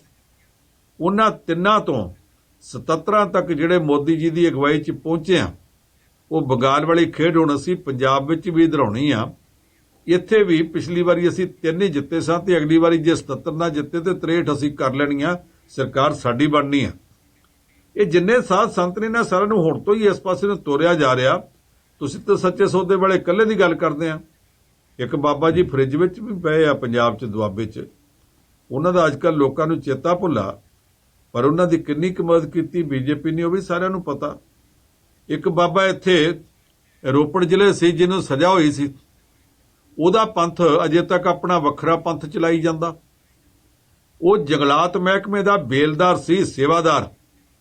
ਉਹਦਾ ਕੰਮ ਇਹ ਸੀਗਾ ਕਿ ਉੱਥੇ ਜਾ ਕੇ ਜੰਗਲ ਦੇ ਵਿੱਚ ਡਿਊਟੀ ਕਰਨੀ ਕਿ ਕਿਸੇ ਕਿਸਮ ਦਾ ਕੋਈ ਜੰਗਲ ਨਾ ਕੱਟ ਕੇ ਲੈ ਜੇ, ਕੋਈ ਸਰਕਾਰ ਦੇ ਕਾਨੂੰਨ ਦੇ ਉਲੰਘਣਾ ਨਾ ਕਰੇ। ਉਹ ਆਪਣੇ ਡੇਰੇ 'ਚ ਆਈ ਸੰਗਤ ਨੂੰ ਆਪਣੇ ਮਨਮਰਜ਼ੀ ਦੇ, ਆਪਣੇ ਪਸੰਦ ਦੇ ਜਿਹੜੇ ਪ੍ਰਵਚਨ ਸੀ ਉਹ ਦਿੰਦਾ ਸੀ, ਤੇ ਮਹੀਨੇ ਪਿੱਛੋਂ ਆ ਕੇ ਤੇ ਉਹਦਾ ਜੰਗਲਾਤ ਮਹਿਕਮੇ ਦਾ ਜ਼ਿਲ੍ਹਾ ਅਫਸਰ ਉਹਦੇ ਚਰਨਾਂ ਦੇ ਵਿੱਚ ਲਿਫਾਫੇ 'ਚ ਉਹਦੀ ਤਨਖਾਹ ਪਾ ਕੇ ਰੱਖਦਾ ਸੀ, ਤੇ ਫਿਰ ਹੌਲੀ ਹੌਲੀ ਗੋਡੇ ਟੇਕ ਕੇ ਕਹਿੰਦਾ ਸੀ, ਬਾਬਾ ਜੀ ਆਹ ਜਰਾ ਕਿ ਰਜਿਸਟਰ ਦੇ ਉੱਤੇ ਦਸਤਖਤ ਕਰ ਦਿਓ, ਤੇ ਬਾਬਾ ਤਨਖਾਹ ਵਾਲੇ ਰਜਿਸਟਰ ਦੇ ਉੱਤੇ ਦਸਤਖਤ ਕਰ ਦਿੰਦਾ ਸੀ। ਉਹ ਬਾਬਾ ਵੀ ਇਸ ਵੇਲੇ ਉਹਦੀ ਸੰਗਤ ਸਰਗਰਮ ਹੈ ਉਸ ਬਾਬੇ ਦੀ।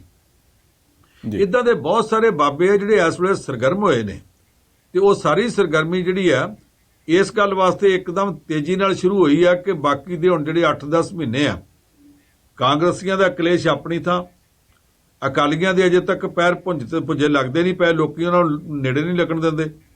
ਫਿਰ ਲੈ ਦੇ ਕੇ ਕੀ ਹੈ, ਇੱਕ ਧਿਰ ਰਹਿ ਜਾਂਦੀ ਹੈ ਜਿਹਦੇ ਨਾਲ ਟੱਕਰ ਹੋ ਸਕਦੀ ਹੈ, ਤੇ ਉਸ ਧਿਰ ਦੇ ਜ਼ਮੀਨ ਥੱਲਿਓਂ ਖਿਸਕਾਉਣ ਵਾਸਤੇ ਇਹ ਜਿਹੜਾ ਅੰਦਰੇ ਅੰਦਰ ਖੇਡ ਚੱਲੀ ਜਾ ਰਹੀ ਹੈ, ਇਸ ਖੇਡ ਨੂੰ ਗੰਭੀਰਤਾ ਨਾਲ ਲੈਣ ਦੀ ਲੋੜ ਆ। ਇਹ ਤੁਸੀਂ ਸਿਰਫ ਇੱਕ ਸਾਧ ਦੀ ਪਰੋਲ ਨੂੰ ਕਾਨੂੰਨੀ ਤੇ ਗੈਰ ਕਾਨੂੰਨੀ ਮੁੱਦਿਆਂ 'ਚ ਨਾ ਲਓ। ਕਾਨੂੰਨੀ ਮੁੱਦਿਆਂ ਨੂੰ ਗੈਰ ਕਾਨੂੰਨੀ ਕਰਨਾ ਤੇ ਗੈਰ ਕਾਨੂੰਨੀ ਨੂੰ ਕਾਨੂੰਨੀ ਕਰਨਾ, ਇਹ ਤਾਂ ਸਰਕਾਰਾਂ ਵਾਸਤੇ ਸਧਾਰਨ ਗੱਲ ਹੁੰਦੀ ਹੈ। ਕਾਨੂੰਨ ਨੂੰ ਇਹ ਸਮਝਦੇ ਕੀ ਹੈ, ਹੁਣ ਤਾਂ ਮੋਮ ਦਾ ਨੱਕ ਸਮਝਦੇ ਆ। ਜਦੋਂ ਨਰਿੰਦਰ ਮੋਦੀ ਸਰਕਾਰ ਬਣ ਗਈ ਸੀ ਤੇ ਭਾਜਪਾ ਦਾ ਪ੍ਰਧਾਨ ਬਣਾਤਾ ਸੀ ਅਮਿਤ ਸ਼ਾਹ ਨੂੰ, ਤੇ ਮੁੰਬਈ ਦੇ ਵਿੱਚ ਜਿਹੜੇ ਜੱਜ ਨੇ ਇਹ ਆਖਿਆ ਸੀ ਕਿ ਮੁਕੱਦਮੇ 'ਚ ਅਮਿਤ ਸ਼ਾਹ ਦਾ ਨਾਂ ਆਉਂਦਾ, ਅਗਲੀ ਪੇਸ਼ੀ ਤੇ ਉਹਨੂੰ ਕਹੋ ਕਿ ਆ ਕੇ ਅਦਾਲਤ ਵਿੱਚ ਪੇਸ਼ ਹੋਵੇ ਤੇ ਆਪਣੀ ਜ਼ਮਾਨਤ ਕਰਾਵੇ। ਅਮਿਤ ਸ਼ਾਹ ਨਹੀਂ ਸੀ ਗਿਆ, ਜੱਜ ਉੱਥੋਂ ਉੱਠ ਗਿਆ ਸੀ, ਉਹਦੀ ਟ੍ਰਾਂਸਫਰ ਕਰ ਦਿੱਤੀ ਗਈ ਸੀ।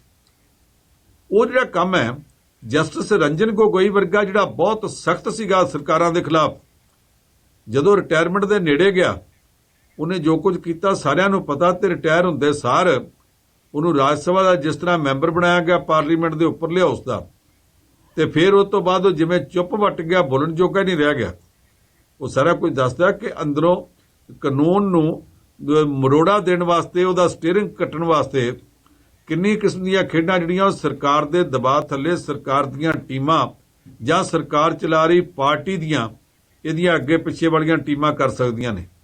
ਉਹ ਜੇ ਅਸੀਂ ਗਿਣਤੀਆਂ ਕਰੀਏ ਤੇ ਬਹੁਤ ਦੂਰ ਤੱਕ ਜਾਂਦੀਆਂ ਨੇ।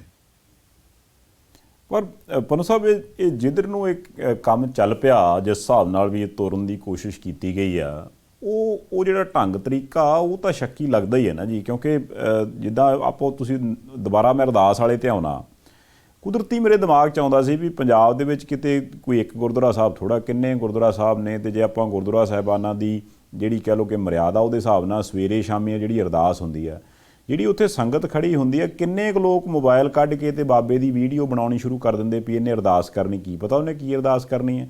ਉਹ ਵੀਡੀਓ ਬਣਾਈ ਜਾਣੀ, ਉਸ ਤੋਂ ਬਾਅਦ ਉਹਨੂੰ ਵਾਇਰਲ ਕੀਤਾ ਜਾਣਾ ਵੀ ਉੱਥੇ ਅਰਦਾਸ ਹੋਊਗੀ, ਪਲੱਸ ਉਹਦਾ ਬਾਣਾ ਕਿਸ ਤਰ੍ਹਾਂ ਦਾ ਹੋਊਗਾ। ਕਿੰਨੇ ਕੁ ਆਪਾਂ ਪਾਠੀ ਦੇਖਦੇ ਹਾਂ ਜਿਹੜੇ ਹੱਥ 'ਚ ਨੇਜਾ ਫੜ ਕੇ ਅਰਦਾਸ ਕਰਦੇ। ਇਹ ਜੋ ਚੀਜ਼ ਸੀਗੀ ਇਹ ਕਿਤੇ ਨਾ ਕਿਤੇ ਤੇ ਇਸ਼ਾਰਾ ਕਰਦੀ ਹੈ ਨਾ ਜੀ ਵੀ ਇੱਕ ਇਹ ਹੋ ਸਕਦਾ ਪਹਿਲਾ ਚੈਪਟਰ ਆਪਣੇ ਸਾਹਮਣੇ ਆਇਆ ਹੋਵੇ, ਅੱਗੇ ਅਗਲੇ ਚੈਪਟਰ ਹੋਰ ਵੀ ਮਾੜੇ ਹੋਣ, ਪਰ ਜੇ ਇਸੇ ਤਰ੍ਹਾਂ ਹੀ ਸਰਕਾਰਾਂ ਚੱਲਣੀਆਂ, ਇਸੇ ਤਰ੍ਹਾਂ ਹੀ ਆਪਾਂ ਕੁਰਸੀ ਇੱਥੇ ਆਉਣੀ ਆ, ਤੇ ਫਿਰ ਆਮ ਲੋਕ ਵਿਚਾਰੇ ਕਿੱਧਰ ਜਾਣਗੇ ਜੀ। ਆਮ ਲੋਕ ਤਾਂ ਇਸ ਵੇਲੇ ਜਿਹੜੇ ਆ ਉਹ ਇਹਨੇ ਭੰਬੜ ਭੁੱਸਜਿਆ, ਕਿਉਂਕਿ ਸਰਕਾਰਾਂ ਚਲਾਉਣ ਵਾਲਿਆਂ ਨੇ, ਸਿਆਸੀ ਪਾਰਟੀਆਂ ਵਾਲਿਆਂ ਨੇ ਆਮ ਲੋਕਾਂ ਨੂੰ ਬਹੁਤ ਉਲਝਣਾਂ 'ਚ ਫਸਾਤਾ। ਨਿੱਕੀਆਂ ਗੱਲਾਂ ਤੋਂ ਉਲਝਣਾ।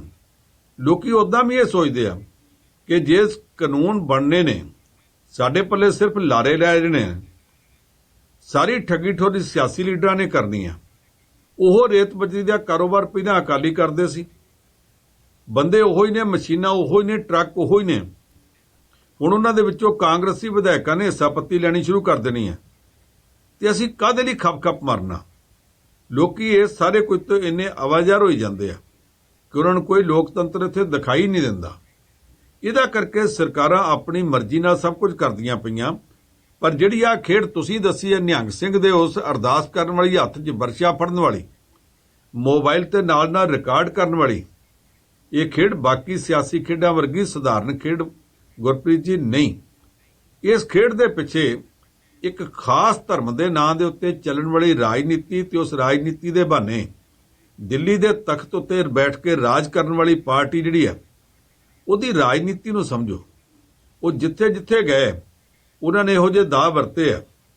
ਅਸਾਮ ਦੇ ਵਿੱਚ ਨਾਗਰਿਕਤਾ ਸੋਧ ਕਾਨੂੰਨ ਦੇ ਨਾਂ ਦੇ ਉੱਤੇ ਇੱਕ ਖਾਸ ਧਰਮ ਵਾਲਿਆਂ ਨੂੰ ਡਰਾਇਆ ਵੀ ਗਿਆ ਸੀ ਔਰ ਉਹ ਅਜੇ ਤੱਕ ਚੱਲਦਾ। ਆ ਬੰਗਾਲ ਦੇ ਵਿੱਚ ਇਹ ਆਖਿਆ ਗਿਆ ਮੁੜ ਕੇ ਕਿ ਇੱਥੇ 25 ਲੱਖ ਬੰਗਲਾਦੇਸ਼ੀ ਨੇ ਜਿਹੜੇ ਮਮਤਾ ਬੈਨਰਜੀ ਨੂੰ ਆਪਣੀ ਮਾਸੀ ਕਹਿੰਦੇ ਨੇ। ਇਸ ਕਿਸਮ ਦੀਆਂ ਘਟੀਆ ਤਕਰੀਰਾਂ ਇਹ ਥੱਲੇ ਕੋਈ ਦੁੱਕੜ ਤਿੱਕੜ ਲੀਡਰ ਜਿਹੜਾ ਸਥਾਨਕ ਪੱਧਰ ਦਾ ਉਹ ਤਾਂ ਕਰ ਜਾਵੇ ਸੋ ਕਰ ਜਾਵੇ। ਦੇਸ਼ ਦਾ ਗ੍ਰਹਿ ਮੰਤਰੀ ਇਸ ਪੱਧਰ ਦੀਆਂ ਤਕਰੀਰਾਂ ਕਰਦਾ ਹੋਵੇ ਇਹ ਤਾਂ ਕਦੇ ਅਸੀਂ ਸੋਚ ਵੀ ਨਹੀਂ ਸੀ ਸਕਦੇ। ਹੁਣ ਗ੍ਰਹਿ ਮੰਤਰੀ ਪ੍ਰਧਾਨ ਮੰਤਰੀ ਉਹਨਾਂ ਦੀਆਂ ਤਕਰੀਰਾਂ ਦਾ ਪੱਧਰ ਇਸ ਪੱਧਰ ਦੇ ਉੱਤੇ ਉਹ ਆ ਗਏ ਨੇ ਦੋਵੇਂ ਜਣੇ ਜਿਵੇਂ ਮਤਲਬ ਪਿੰਡਾਂ ਦੇ ਵਿੱਚ ਥੜਿਆਂ ਦੇ ਉੱਤੇ ਬੈਠ ਕੇ ਤਾਸ਼ ਖੇਡਣ ਵਾਲੇ ਉਹ ਤਾਸ਼ ਖੇਡਦੇ ਹੱਥ 'ਤੇ ਹੱਥ ਮਾਰ ਕੇ ਗੱਲਾਂ ਕਰਦੇ ਆ। ਇਹ ਹੁਣ ਉਸ ਪੱਧਰ ਦੀਆਂ ਤਕਰੀਰਾਂ ਵੀ ਕਰਨ ਲੱਗ ਪਏ ਨੇ। ਇਹਦੇ ਵਿੱਚ ਤੁਸੀਂ ਨਿਯਮਾਂ ਦੀ ਗੱਲ ਕਿੱਥੋਂ ਲੱਭ ਲਓਗੇ? ਇਹਦੇ ਵਿੱਚ ਤੁਸੀਂ ਇਹ ਕਿੱਥੇ ਲੱਭ ਲਓਗੇ ਕਿ ਉਹ ਲੋਕ ਕਿਸੇ ਤਰੀਕੇ ਇਹਦੇ ਵਿੱਚੋਂ ਦੇਸ਼ ਦੇ ਭਲੇ ਵਾਸਤੇ ਆਮ ਲੋਕਾਂ ਨੂੰ ਕੋਈ ਸੇਧ ਦਿੰਦੇ ਪਏ ਆ? ਆਮ ਲੋਕਾਂ ਵਾਸਤੇ ਸੇਧ ਦੀ ਗੱਲ ਹੀ ਕੋਈ ਨਹੀਂ। ਤੇ ਉਹਨਾਂ ਨੂੰ ਵੀ ਇਹ ਜਾਪਦਾ ਕਿ ਜਦੋਂ ਅਗਲੀਆਂ ਚੋਣਾਂ ਵੇਲੇ ਫੇਰ ਇਸ ਤਰ੍ਹਾਂ ਹੀ ਵੋਟਰਾਂ ਨੂੰ ਭੇਡਾਂ ਵਾਂਗ ਧੱਕਿਆ ਜਾਣਾ, ਹਿੱਕਿਆ ਜਾਣਾ, ਝਿੜਕਿਆ ਜਾਣਾ, ਤੇ ਫਿਰ ਇਹੋ ਜਿਹੇ ਦੌਰ ਦੇ ਵਿੱਚ ਕੋਈ ਵੀ ਬਦੋ-ਬਦੀ ਸਿਰ ਫਸਾਉਣ ਨੂੰ ਤਿਆਰ ਨਹੀਂ ਹੁੰਦਾ। ਲੋਕੀ ਆਪਣੇ ਆਪ ਨੂੰ ਇਹੋ ਜਿਹੇ ਚੱਕਰ ਦੇ ਵਿੱਚੋਂ, ਇਹੋ ਜਿਹੇ ਭੇਡ ਦੇ ਵਿੱਚੋਂ ਬਚਾ ਕੇ ਪਾਸੇ ਕੱਢਣ ਦਾ ਯਤਨ ਜ਼ਿਆਦਾ ਕਰਦੇ ਆ। ਹਾਂ, ਚੋਣਾਂ ਵੇਲੇ ਜਾ ਕੇ ਇੱਕ ਵੋਟ ਜੇ ਕੋਈ ਪਾਉਣ ਦੇਵੇ ਤੇ ਪਾ ਆਉਂਦੇ ਆ, ਨਹੀਂ ਤੇ ਕਈ ਵਾਰੀ ਰਾਹ ਚੋਂ ਵੀ ਮੁੜ ਆਉਂਦੇ ਆ। ਨਤੀਜੇ ਵਾਲੇ ਦਿਨ ਜ਼ਰੂਰ ਟੀਵੀ ਸਾਹਮਣੇ ਬੈਠ ਜਾਂਦੇ ਕਿ ਵੇਖੀਏ ਅਸੀਂ ਹੁਣ ਕਿਹਦੀ ਪਰਜਾ ਬਣਨ ਵਾਲੇ ਆ। ਪੰਨ ਸਾਹਿਬ, ਤੁਸੀਂ ਵੈਸੇ ਹਲਕਾ ਜਿਹਾ ਜ਼ਿਕਰ ਕੀਤਾ ਸੀ ਪੰਜਾਬ ਦੇ ਵਿੱਚ ਜਿਹੜਾ ਕਾਟੋ ਕਲੇਸ਼ ਇਸ ਵਕਤ ਕਾਂਗਰਸ ਪਾਰਟੀ ਦਾ ਚੱਲਦਾ ਪਿਆ। ਹੁਣ ਕਹਿੰਦੇ ਕੋਈ ਹਾਈ ਕਮਾਂਡ ਜਿਹੜੀ ਹੈ ਜੀ ਉਹਨੂੰ ਦੇਖਦੇ ਪਏ ਆ ਵੀ ਹਾਈ ਕਮਾਂਡ ਨੇ ਕੁਝ ਕਮਾਂਡ ਦੇਣੀ ਆ ਤੇ ਉਸ ਤੋਂ ਬਾਅਦ ਕੌਣ ਹਾਈ ਹੁੰਦਾ ਤੇ ਕੌਣ ਲੋ ਹੁੰਦਾ ਇਹਦਾ ਪਤਾ ਲੱਗੂਗਾ। ਇਹ ਜਿੱਥੇ ਕਿ ਜੇ ਆ ਕੇ ਇਸ ਵਕਤ ਪੇਚਾ ਪੈ ਗਿਆ ਕਾਂਗਰਸ ਪਾਰਟੀ ਵਾਲਿਆਂ ਦਾ ਤੇ ਲੀਡਰਾਂ ਦਾ, ਇਹਨਾਂ ਨੂੰ ਕਿਵੇਂ ਦੇਖਦੇ ਹੋ ਜੀ? ਕਾਂਗਰਸ ਦੀ ਹਾਈ ਕਮਾਂਡ ਪਹਿਲਾਂ ਬੋਲੀ ਨਹੀਂ। ਜੇ ਬੋਲਣ ਜੋਗੇ ਹੁੰਦੇ ਤੇ ਰਾਜਸਥਾਨ 'ਚ ਪਵਾੜਾ ਕਿਉਂ ਪੈਂਦਾ? ਉੱਥੇ ਜੇ ਮਾਮਲਾ ਮੁਕਾ ਲਿਆ ਤੇ ਉੱਥੋਂ ਦੇ ਮੁੱਖ ਮੰਤਰੀ ਅਸ਼ੋਕ ਗਹਿਲੋਤ ਨੇ ਮੁਕਾ ਲਿਆ। ਇਹ ਰਾਹੁਲ ਗਾਂਧੀ ਤੇ ਇਹਦੀ ਟੀਮ ਤਾਂ ਕੱਖ ਨਹੀਂ ਕਰ ਸਕੀ।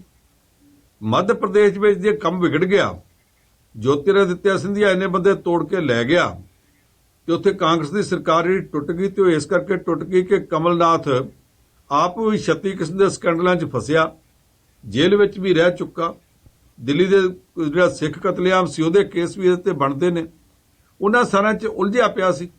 ਇਹਦੇ ਪਰਿਵਾਰ ਦੇ ਲੋਕਾਂ ਤੇ ਵੀ ਕੇਸ ਨੇ। ਹਾਈ ਕਮਾਂਡ ਨੇ ਉੱਥੇ ਵੀ ਕੋਈ ਦਖਲ ਨਹੀਂ ਦਿੱਤਾ। ਇਦਾਂ ਦਾ ਕੰਮ ਬਾਕੀ ਥਾਵਾਂ ਤੇ ਵੀ ਹੈ। ਹੁਣ ਪੰਜਾਬ ਦੇ ਮਾਮਲੇ 'ਚ ਪਤਾ ਨਹੀਂ ਕਾਂਗਰਸ ਹਾਈ ਕਮਾਂਡ ਨੇ ਕਿੱਦਾਂ ਦਾ ਦਖਲ ਦਿੱਤਾ। ਭੂਰੀ ਘਾਰੀ ਵੱਟੀ ਜਾਪਦੀ ਹੈ। ਸਭ ਤੋਂ ਪਹਿਲਾ ਬਿਆਨ ਤਾਂ ਨਵਜੋਤ ਸਿੰਘ ਸਿੱਧੂ ਦਾ ਆਇਆ ਕਿ ਮੇਰੀ ਐਵੇਂ ਬਦਨਾਮੀ ਕਰਦੇ, ਮੈਂ ਦੂਜੀ ਪਾਰਟੀ ਜਾ ਰਿਹਾ, ਦੱਸੋ ਮੈਂ ਕਿਹੜੀ ਪਾਰਟੀ ਦੇ ਕਿਹੜੇ ਲੀਡਰ ਨੂੰ ਮਿਲਿਆ, ਮੈਂ ਕਿਸੇ ਨੂੰ ਨਹੀਂ ਮਿਲਿਆ, ਮੈਂ ਸਿਰਫ ਪੰਜਾਬ ਦੇ ਹਿੱਤਾਂ ਬਾਰੇ ਸੋਚਦਾ। ਇਹ ਸਾਰਾ ਕੁਝ ਆਖਣ ਦੀ ਨਵਜੋਤ ਸਿੱਧੂ ਨੂੰ ਹੁਣ ਲੋੜ ਕਿਉਂ ਪੈ ਗਈ? ਪਹਿਲਾਂ ਤਾਂ ਕੋਈ ਨਹੀਂ ਸੀ। ਇਹਦਾ ਮਤਲਬ ਹਾਈ ਕਮਾਂਡ ਨੇ ਕਿਤੇ ਆਖਿਆ ਕਿ ਤੇਰੇ ਖਿਲਾਫ ਸ਼ਿਕਾਇਤਾਂ ਆਉਂਦੀਆਂ ਨੇ। ਦੂਸਰੇ ਪਾਸੇ ਕਾਂਗਰਸੀਆਂ ਵਿੱਚੋਂ ਜਿਹੜੇ ਹੁਣ ਤੱਕ ਇੱਕੋ ਗੱਲ ਕਰੀ ਜਾਂਦੇ ਸੀ ਕੈਪਟਨ ਅਮਰਿੰਦਰ ਨੂੰ ਤੇ ਅਸੀਂ ਰਹਿਣ ਨਹੀਂ ਦੇਣਾ, ਹੁਣ ਉਹਨਾਂ ਨੇ ਪਿਛਲੇ 2 ਦਿਨਾਂ ਤੋਂ ਆਪਣੀ ਸੁਰ ਨਰਮ ਕੀਤੀ ਹੈ। ਕਹਿੰਦੇ ਜੀ ਹਾਈ ਕਮਾਂਡ ਦੇ ਹੱਥ ਹੈ, ਜੋ ਕਰ ਦੇਗੀ ਫੈਸਲਾ ਅਸੀਂ ਲੈ ਲਾਂਗੇ। ਅਸੀਂ ਤੇ ਇਹੋ ਹੀ ਚਾਹੁੰਦੇ ਸਾਂ ਹਾਈ ਕਮਾਂਡ ਦਖਲ ਦੇਵੇ ਤੇ ਸਾਡੀ ਸਾਰੀ ਸਰਗਰਮੀ ਦਾ ਸਿੱਟਾ ਨਿਕਲਿਆ ਕਿ ਹਾਈ ਕਮਾਂਡ ਨੇ ਦਖਲ ਦੇਤਾ। ਹੁਣ ਤਾਂ ਸਾਨੂੰ ਚਿੰਤਾ ਹੀ ਕੋਈ ਨਹੀਂ। ਹਾਈ ਕਮਾਂਡ ਨੇ ਦਖਲ ਦੇਤਾ, ਹਾਈ ਕਮਾਂਡ ਕਰੇਗੀ ਕੀ? ਇੱਥੇ ਕੋਈ ਗੂੰਦ ਲਿਆ ਕੇ ਤੁਹਾਨੂੰ ਜੋੜ ਨਹੀਂ ਸਕਦੀ। ਗੱਦੀਆਂ ਦੀ ਝਾਕ ਤੁਸੀਂ ਸਾਰੇ ਰੱਖਦੇ ਹੋ, ਜਿਨ੍ਹਾਂ ਨੂੰ ਅਜੇ ਤੱਕ ਪਤਾ ਨਹੀਂ ਕਿਸ ਤਰ੍ਹਾਂ ਪੈਰ ਥੱਲੇ ਬਟੇਰਾ ਆਉਣ ਵਾਂਗੂ ਇੱਕ ਵਾਰੀ ਐਮਐਲਏ ਦੀ ਸੀਟ ਮਿਲ ਗਈ ਤੇ ਜਿੱਤ ਗਏ ਆ, ਉਹ ਵੀ ਹੁਣ ਅੱਗੋਂ ਮੁੱਖ ਮੰਤਰੀ ਬਣਨ ਨੂੰ ਝਾਕਦੇ ਆ। ਕੈਪਟਨ ਅਮਰਿੰਦਰ ਸਿੰਘ ਦੇ ਉੱਤੇ ਬਹੁਤ ਜ਼ਿਆਦਾ ਦੋਸ਼ ਲੱਗਦੇ ਆ। ਸਭ ਤੋਂ ਵੱਡਾ ਦੋਸ਼ ਇਹ ਆ ਕਿ ਉਹਨੇ ਸਹੁੰ ਖਾ ਕੇ ਨਾ ਨਸ਼ਿਆਂ ਦੇ ਵਹਿਣ ਨੂੰ ਨੱਥ ਪਾਈ, ਨਾ ਉਹਨੇ ਇਹ ਤੋਂ ਬਾਅਦ ਅਜੇ ਤੱਕ ਬਰਗਾੜੀ ਦਾ ਬੇਅਦਬੀ ਕਾਂਡ ਤੇ ਕੋਟਕਪੂਰਾ ਤੇ ਬਹਿਬਲ ਕਲਾਂ ਦੇ ਗੋਲੀ ਕਾਂਡਾਂ ਦਾ ਕੋਈ ਇਨਸਾਫ ਕਰਕੇ ਵਿਖਾਇਆ। ਇਨਸਾਫ ਹੋਣ ਵਾਸਤੇ ਉਹਨੇ ਕੋਈ ਜ਼ੋਰ ਨਹੀਂ ਲਾਇਆ। ਵਿਧਾਨ ਸਭਾ ਦੇ ਵਿੱਚ ਵੀ ਬੋਲਦੇ ਸਨ ਤੇ ਦੂਸਰੇ ਤਿੱਖਾ ਬੋਲਦੇ ਸਨ। ਮੁੱਖ ਮੰਤਰੀ ਅਮਰਿੰਦਰ ਸਿੰਘ ਆਪ ਜਿੱਦਾਂ ਉਹ ਪਿੰਡਾਂ 'ਚ ਕਹਿੰਦੇ ਹਲਤੇ ਮੰਡਾ ਪਾਤਾ, ਥੋੜਾ ਜਿਹਾ ਤੂੰ ਵੀ ਖੁਸ਼ ਰਹਿ, ਚਲ ਅਸੀਂ ਕਰਦੇ ਪਏ ਸੀ, ਇਨਸਾਫ ਦਿਆਂਗੇ, ਕੋਈ ਦੋਸ਼ੀ ਬਖਸ਼ਿਆ ਨਹੀਂ ਜਾਵੇਗਾ। ਦੋਸ਼ੀਆਂ ਦੀ ਨਿਸ਼ਾਨਦੇਹੀ ਹੋਣ ਦੇ ਬਾਵਜੂਦ ਇਹਦੀ ਸਰਕਾਰ ਨੇ ਕੁਝ ਨਹੀਂ ਕੀਤਾ। ਜਿਨ੍ਹਾਂ ਦੇ ਖਿਲਾਫ ਸਭ ਤੋਂ ਵੱਧ ਰੌਲਾ ਪਾ ਕੇ ਆਇਆ ਸੀ, ਉਹਨਾਂ ਦੇ ਖਿਲਾਫ ਇਹਨੇ ਕੁਝ ਨਹੀਂ ਕੀਤਾ। ਇਹ ਤੋਂ ਪਿਛਲੀ ਸਰਕਾਰ ਵੇਲੇ ਮੁੱਖ ਮੰਤਰੀ ਬਣੇ ਪ੍ਰਕਾਸ਼ ਸਿੰਘ ਬਾਦਲ ਨੇ ਵੀ ਆਖਿਆ ਸੀ, ਮੇਰੀ ਸਰਕਾਰ ਬਣ ਲੈਣ ਦਿਓ, ਫਲਾਣੇ ਫਲਾਣੇ ਫੜ ਕੇ ਮੈਂ ਜੇਲ੍ਹ 'ਚ ਦੇ ਦੂੰ, ਪਰ ਜੇਲ੍ਹ 'ਚ ਨਹੀਂ ਸੀ ਦਿੱਤੇ। ਤਰੱਕੀਆਂ ਦੇ ਕੇ ਤੇ ਉਹਨੂੰ ਕਮਾਈ ਵਾਲੀਆਂ ਪੋਸਟਾਂ ਤੇ ਲਾ ਦਿੱਤਾ ਸੀ। ਉਹ ਕੰਮ ਇਹਨੇ ਕੀਤਾ। ਫਰਕ ਸਿਰਫ ਇਹ ਆ ਕਿ ਉਹਨਾਂ ਗੱਲਾਂ ਦੇ ਉੱਤੇ ਰੋਸ ਕਰਨ ਵਾਲਾ, ਉਹਦੀ ਸਾਰੀ ਪਾਰਟੀ 'ਚ ਸਿਰ ਚੁੱਕਣ ਵਾਲਾ ਹੀ ਕੋਈ ਨਹੀਂ ਸੀ, ਤੇ ਇਹਦੀ ਪਾਰਟੀ ਦੇ ਵਿੱਚ ਜਣਾ ਖਣਾ ਪ੍ਰਧਾਨ ਹੋਇਆ ਪਿਆ। ਸਾਰੇ ਇਹਦੇ ਖਿਲਾਫ ਬੋਲਦੇ ਪਏ ਨੇ ਤੇ ਇਹ ਅਗਲੇ ਪਾਸੇ ਜਵਾਬ ਦੇਣ ਜੋਗਾ ਨਹੀਂ। ਹੁਣ ਜਿਹੜੀਆਂ ਗੱਲਾਂ ਚੱਲਦੀਆਂ ਪਈਆਂ, ਕਦੇ ਆ ਜਾਂਦੀ ਕੈਪਟਨ ਅਮਰਿੰਦਰ ਸਿੰਘ ਨੇ ਤੇ ਇਸ ਵਾਰੀ ਚੋਣ ਹੀ ਨਹੀਂ ਲੜਨੀ, ਕਦੇ ਆਉਂਦੀ ਨਹੀਂ ਜੀ ਨਹੀਂ ਲੜਨੀ ਕਿਉਂ ਨਹੀਂ ਹੈ, ਉਹਨਾਂ ਦੇ ਪਰਿਵਾਰ ਨੇ ਤਾਂ 3 ਸੀਟਾਂ ਤੋਂ ਚੋਣ ਲੜਨੀ ਹੈ, ਪਟਿਆਲੇ ਤੋਂ ਵੀ ਲੜਨੀ ਹੈ ਤੇ ਪਰਿਵਾਰ ਦੇ 2 ਜੀਆਂ ਨੇ ਹੋਰਨਾਂ ਥਾਵਾਂ ਤੋਂ ਵੀ ਲੜਨੀ ਹੈ। ਇਹ ਲੜਨੀ ਕਿ ਨਹੀਂ ਲੜਨੀ ਅਜੇ ਕੁਝ ਨਹੀਂ ਪਤਾ। ਨਵੰਬਰ ਦੇ ਨੇੜੇ ਜਾ ਕੇ ਕੈਪਟਨ ਅਮਰਿੰਦਰ ਸਿੰਘ ਨੇ ਦੱਸਣਾ ਕਿ ਮੈਂ ਚੋਣ ਲੜਨੀ ਕਿ ਨਹੀਂ ਲੜਨੀ, ਮੇਰੇ ਪਰਿਵਾਰ ਦਾ ਕੋਈ ਜੀ ਚੋਣ ਲੜੇਗਾ ਕਿ ਨਹੀਂ ਲੜੇਗਾ, ਜੇ ਲੜੇਗਾ ਤੇ ਕਿੱਥੋਂ ਲੜੇਗਾ। ਇਹ ਸਾਰੇ ਅੰਦਾਜ਼ੇ ਲਾਉਣ ਵਾਸਤੇ ਕੰਮ ਖੁੱਲਾ ਛੱਡਿਆ ਪਿਆ। ਜਿਹੜੇ ਵਿਰੋਧੀ ਸਨ ਇਹਨਾਂ ਦੇ, ਉਹਨਾਂ ਨੇ ਕਈ ਦਿਨ ਬਹੁਤ ਰੌਲਾ ਪਾਇਆ, ਹਾਈ ਕਮਾਂਡ ਤੱਕ ਗੱਲ ਚਲੀ ਗਈ। ਹੁਣ ਹਾਈ ਕਮਾਂਡ ਆ ਗਈ ਅਤੇ ਉਹ ਕਹਿੰਦੇ ਸਾਰੀਆਂ ਡੋਰੀਆਂ ਹਾਈ ਕਮਾਂਡ ਤੇ ਸੁੱਟੀਆਂ। ਇਸ ਕਰਕੇ ਮੈਨੂੰ ਨਹੀਂ ਲੱਗਦਾ ਕਿ ਝੋਣ ਕੁਝ ਨਿਕਲੇ। ਜਿਹੜਾ ਪ੍ਰਤਾਪ ਸਿੰਘ ਬਾਜਵੇ ਨੇ ਕਿਹਾ ਸੀ 45 ਦਿਨਾਂ ਦਾ ਅਲਟੀਮੇਟਮ ਆ, 45 ਦਿਨਾਂ ਤੋਂ ਬਾਅਦ ਦੱਸ ਦਿਆਂਗੇ। ਕੀ ਦੱਸ ਦਿਆਂਗੇ? ਕਿਤੇ ਇਹ ਤਾਂ ਨਹੀਂ 45 ਦਿਨਾਂ ਬਾਅਦ ਦੱਸ ਦੇਣਾ, ਹਾਂ ਵੀ ਤੁਹਾਨੂੰ ਦੱਸਤਾ ਸਭ ਕੁਝ ਠੀਕ ਠਾਕ ਹੈ। ਜਾਂ ਤਾਂ ਇਹ ਪਤਾ ਲੱਗੇ ਵੀ ਤੁਸੀਂ ਕੀ ਦੱਸ ਦਿਓਗੇ, ਉਹੋ ਜੀ ਦੱਸ ਦਿਓਗੇ ਵਾਲੀ ਗੱਲ ਵੀ ਕੋਈ ਨਹੀਂ ਲੱਭਦੀ ਪਈ। ਇਹਦੇ ਦੌਰਾਨ ਜਿਹੜਾ ਮੁੱਖ ਮੰਤਰੀ ਦਾ ਕੈਂਪ ਹੈ ਉਹ ਪੂਰੀ ਤਰ੍ਹਾਂ ਸਰਗਰਮ ਹੈ। ਉਹਨਾਂ ਨੇ ਨਵਜੋਤ ਸਿੰਘ ਸਿੱਧੂ ਦੇ ਖਿਲਾਫ ਮੋਹਾਲੀ ਦੇ ਵਿੱਚੋਂ ਜਿਹੜੇ ਪੁੱਡਾ ਦੇ ਦਫ਼ਤਰ ਵਿੱਚੋਂ ਫਾਈਲਾਂ ਚੁੱਕੀਆਂ ਸੀ। ਮੇਰੀ ਨਿੱਜੀ ਜਾਣਕਾਰੀ ਹੈ ਕਿ ਵਿਜੀਲੈਂਸ ਵਾਲੇ ਉਹਨਾਂ ਫਾਈਲਾਂ ਦੀ ਪੁਣਛਾਣ ਕਰਦੇ ਪਏ ਆ, ਕਿਸੇ ਵਕਤ ਵੀ ਪਰਚਾ ਦਰਜ ਕੀਤਾ ਜਾ ਸਕਦਾ। ਇਹ ਚਰਚੇ ਮੋਹਾਲੀ ਦੇ ਵਿੱਚ ਵੀ ਨੇ ਤੇ ਚੰਡੀਗੜ੍ਹ ਦੇ ਵਿੱਚ ਵੀ ਨੇ। ਤੁਸੀਂ ਬਾਕੀਆਂ ਨੂੰ ਛੱਡੋ, ਸੁਖਜਿੰਦਰ ਸਿੰਘ ਰੰਧਾਵਾ ਮੰਤਰੀ ਹੈ, ਉਹਦੇ ਨਾਲ ਪੰਜਾਬ ਸਰਕਾਰ ਦੇ ਸੈਕਟਰੀਏਟ ਸਟਾਫ ਦੇ ਵਿੱਚੋਂ ਇੱਕ ਬੰਦਾ ਲਾ ਦਿੱਤਾ ਗਿਆ। ਉਹ ਬੰਦਾ ਇਦਾਂ ਦੇ ਬੰਦੇ ਉਹ ਕਦੇ ਕਿਸੇ ਮੰਤਰੀ ਨਾਲ ਲਾਉਂਦੇ, ਕਦੇ ਕਿਸੇ ਨਾਲ। ਉਹ ਸਰਕਾਰ ਦਾ ਸਟਾਫ ਹੁੰਦਾ ਤੇ ਨਿੱਜੀ ਨਹੀਂ। ਉਹ ਬੰਦਾ ਇਹਦੇ ਨਾਲੋਂ ਹਟ ਗਿਆ। ਹਟਣ ਤੋਂ ਬਾਅਦ ਉੱਤੇ ਇੱਕ ਕੇਸ ਬਣ ਗਿਆ ਭ੍ਰਿਸ਼ਟਾਚਾਰ ਦਾ। ਉਸ ਭ੍ਰਿਸ਼ਟਾਚਾਰ ਦੇ ਕੇਸ ਵਿੱਚ ਸੁਖਜਿੰਦਰ ਸਿੰਘ ਰੰਧਾਵੇ ਨੂੰ ਨਾਲ ਖਿੱਚਿਆ ਜਾ ਰਿਹਾ। ਉਹ ਕਹਿੰਦਾ ਕਿ ਉਹ ਸਰਕਾਰ ਦਾ ਬੰਦਾ ਸੀ, ਸਰਕਾਰ ਨੇ ਲਾਇਆ ਸੀ, ਸਰਕਾਰ ਨੇ ਹਟਾ ਲਿਆ। ਜਿਹੜਾ ਕੋਈ ਕੇਸ ਕਹਿੰਦੇ ਉਹ ਤੋਂ ਬਾਅਦ ਬਣਿਆ ਤੇ ਮੇਰਾ ਉਹਦੇ ਨਾਲ ਕੀ ਵਾਸਤਾ। ਪਰ ਜੇ ਇਰਾਦਾ ਬਣ ਜਾਵੇ ਨਾ ਰੱਸਾ ਗਲ ਪਾਉਣ ਦਾ, ਤੇ ਉਹ ਕਿਸੇ ਦੇ ਵੀ ਪਾਇਆ ਜਾ ਸਕਦਾ। ਜਦੋਂ ਕਿਸੇ ਨੂੰ ਫੜਨਾ ਹੀ ਹੋਵੇ ਤੇ ਕਿਸੇ ਬੰਦੇ ਨੂੰ ਲੁਧਿਆਣੇ ਬੈਠੇ ਨੂੰ ਆ ਕੇ ਉਹਦੇ ਘਰ ਦੇ ਬਾਹਰ ਇੱਕ ਸਾਈਕਲ ਰੱਖ ਕੇ ਆਖਿਆ ਜਾ ਸਕਦਾ ਕਿ ਪਰਸੋਂ ਫਾਜ਼ਿਲਕਾ ਤੋਂ ਸਾਈਕਲ ਚੋਰੀ ਹੋਇਆ ਸੀ, ਅੱਜ ਤੇਰੇ ਦਰਵਾਜ਼ੇ ਦੇ ਬਾਹਰ ਖੜਾ ਮਿਲਿਆ, ਇਸ ਕਰਕੇ ਤੇਰੇ ਕੋਲ ਉਹਦੀ ਬਰਾਮਦਗੀ ਹੋਈ ਹੈ, ਚੱਲ ਤੇਰੇ ਤੇ ਚੋਰੀ ਦਾ ਕੇਸ ਪਾਉਣਾ। ਇਦਾਂ ਵੀ ਪਾਇਆ ਜਾ ਸਕਦਾ। ਮੈਨੂੰ ਇਹ ਚੇਤਾ ਕਿ ਪ੍ਰਤਾਪ ਸਿੰਘ ਕੈਰੋਂ ਜਦੋਂ ਮੁੱਖ ਮੰਤਰੀ ਹੁੰਦਾ ਸੀ, ਉਹਨੇ ਇੱਕ ਵਾਰੀ ਇੱਕ ਜਲਸਾ ਕੀਤਾ ਤੇ ਉਹਦੇ ਵਿੱਚ 2 ਅਕਾਲੀਆਂ ਨੇ ਉੱਠ ਕੇ ਰੌਲਾ ਪਾਤਾ, ਕੈਰੋਂ ਤੋਂ ਮੁਰਦਾਬਾਦ, ਕੈਰੋਂ ਤੂੰ ਮਰ ਗਿਆ ਓਏ, ਕੈਰੋਂ ਫਲਾਣੀ ਗੱਲ। ਪੁਲਿਸ ਵਾਲਿਆਂ ਨੇ ਆ ਕੇ ਫੜੇ ਤੇ ਕੈਰੋਂ ਨੇ ਆਖਿਆ ਨਾ ਬਈ ਨਾ, ਆਪਣੇ ਜੱਟ ਭਰਾ ਨੇ ਇਹਨਾਂ ਨੂੰ ਆਖਣਾ ਕੁਛ ਨਹੀਂ, ਫੜ ਕੇ ਉਦਾਂ ਪ੍ਰੇਮ ਨਾਲ ਲੈ ਜਾਓ, ਜਰਾ ਜਲ ਪਾਣੀ ਛਕਾਓ।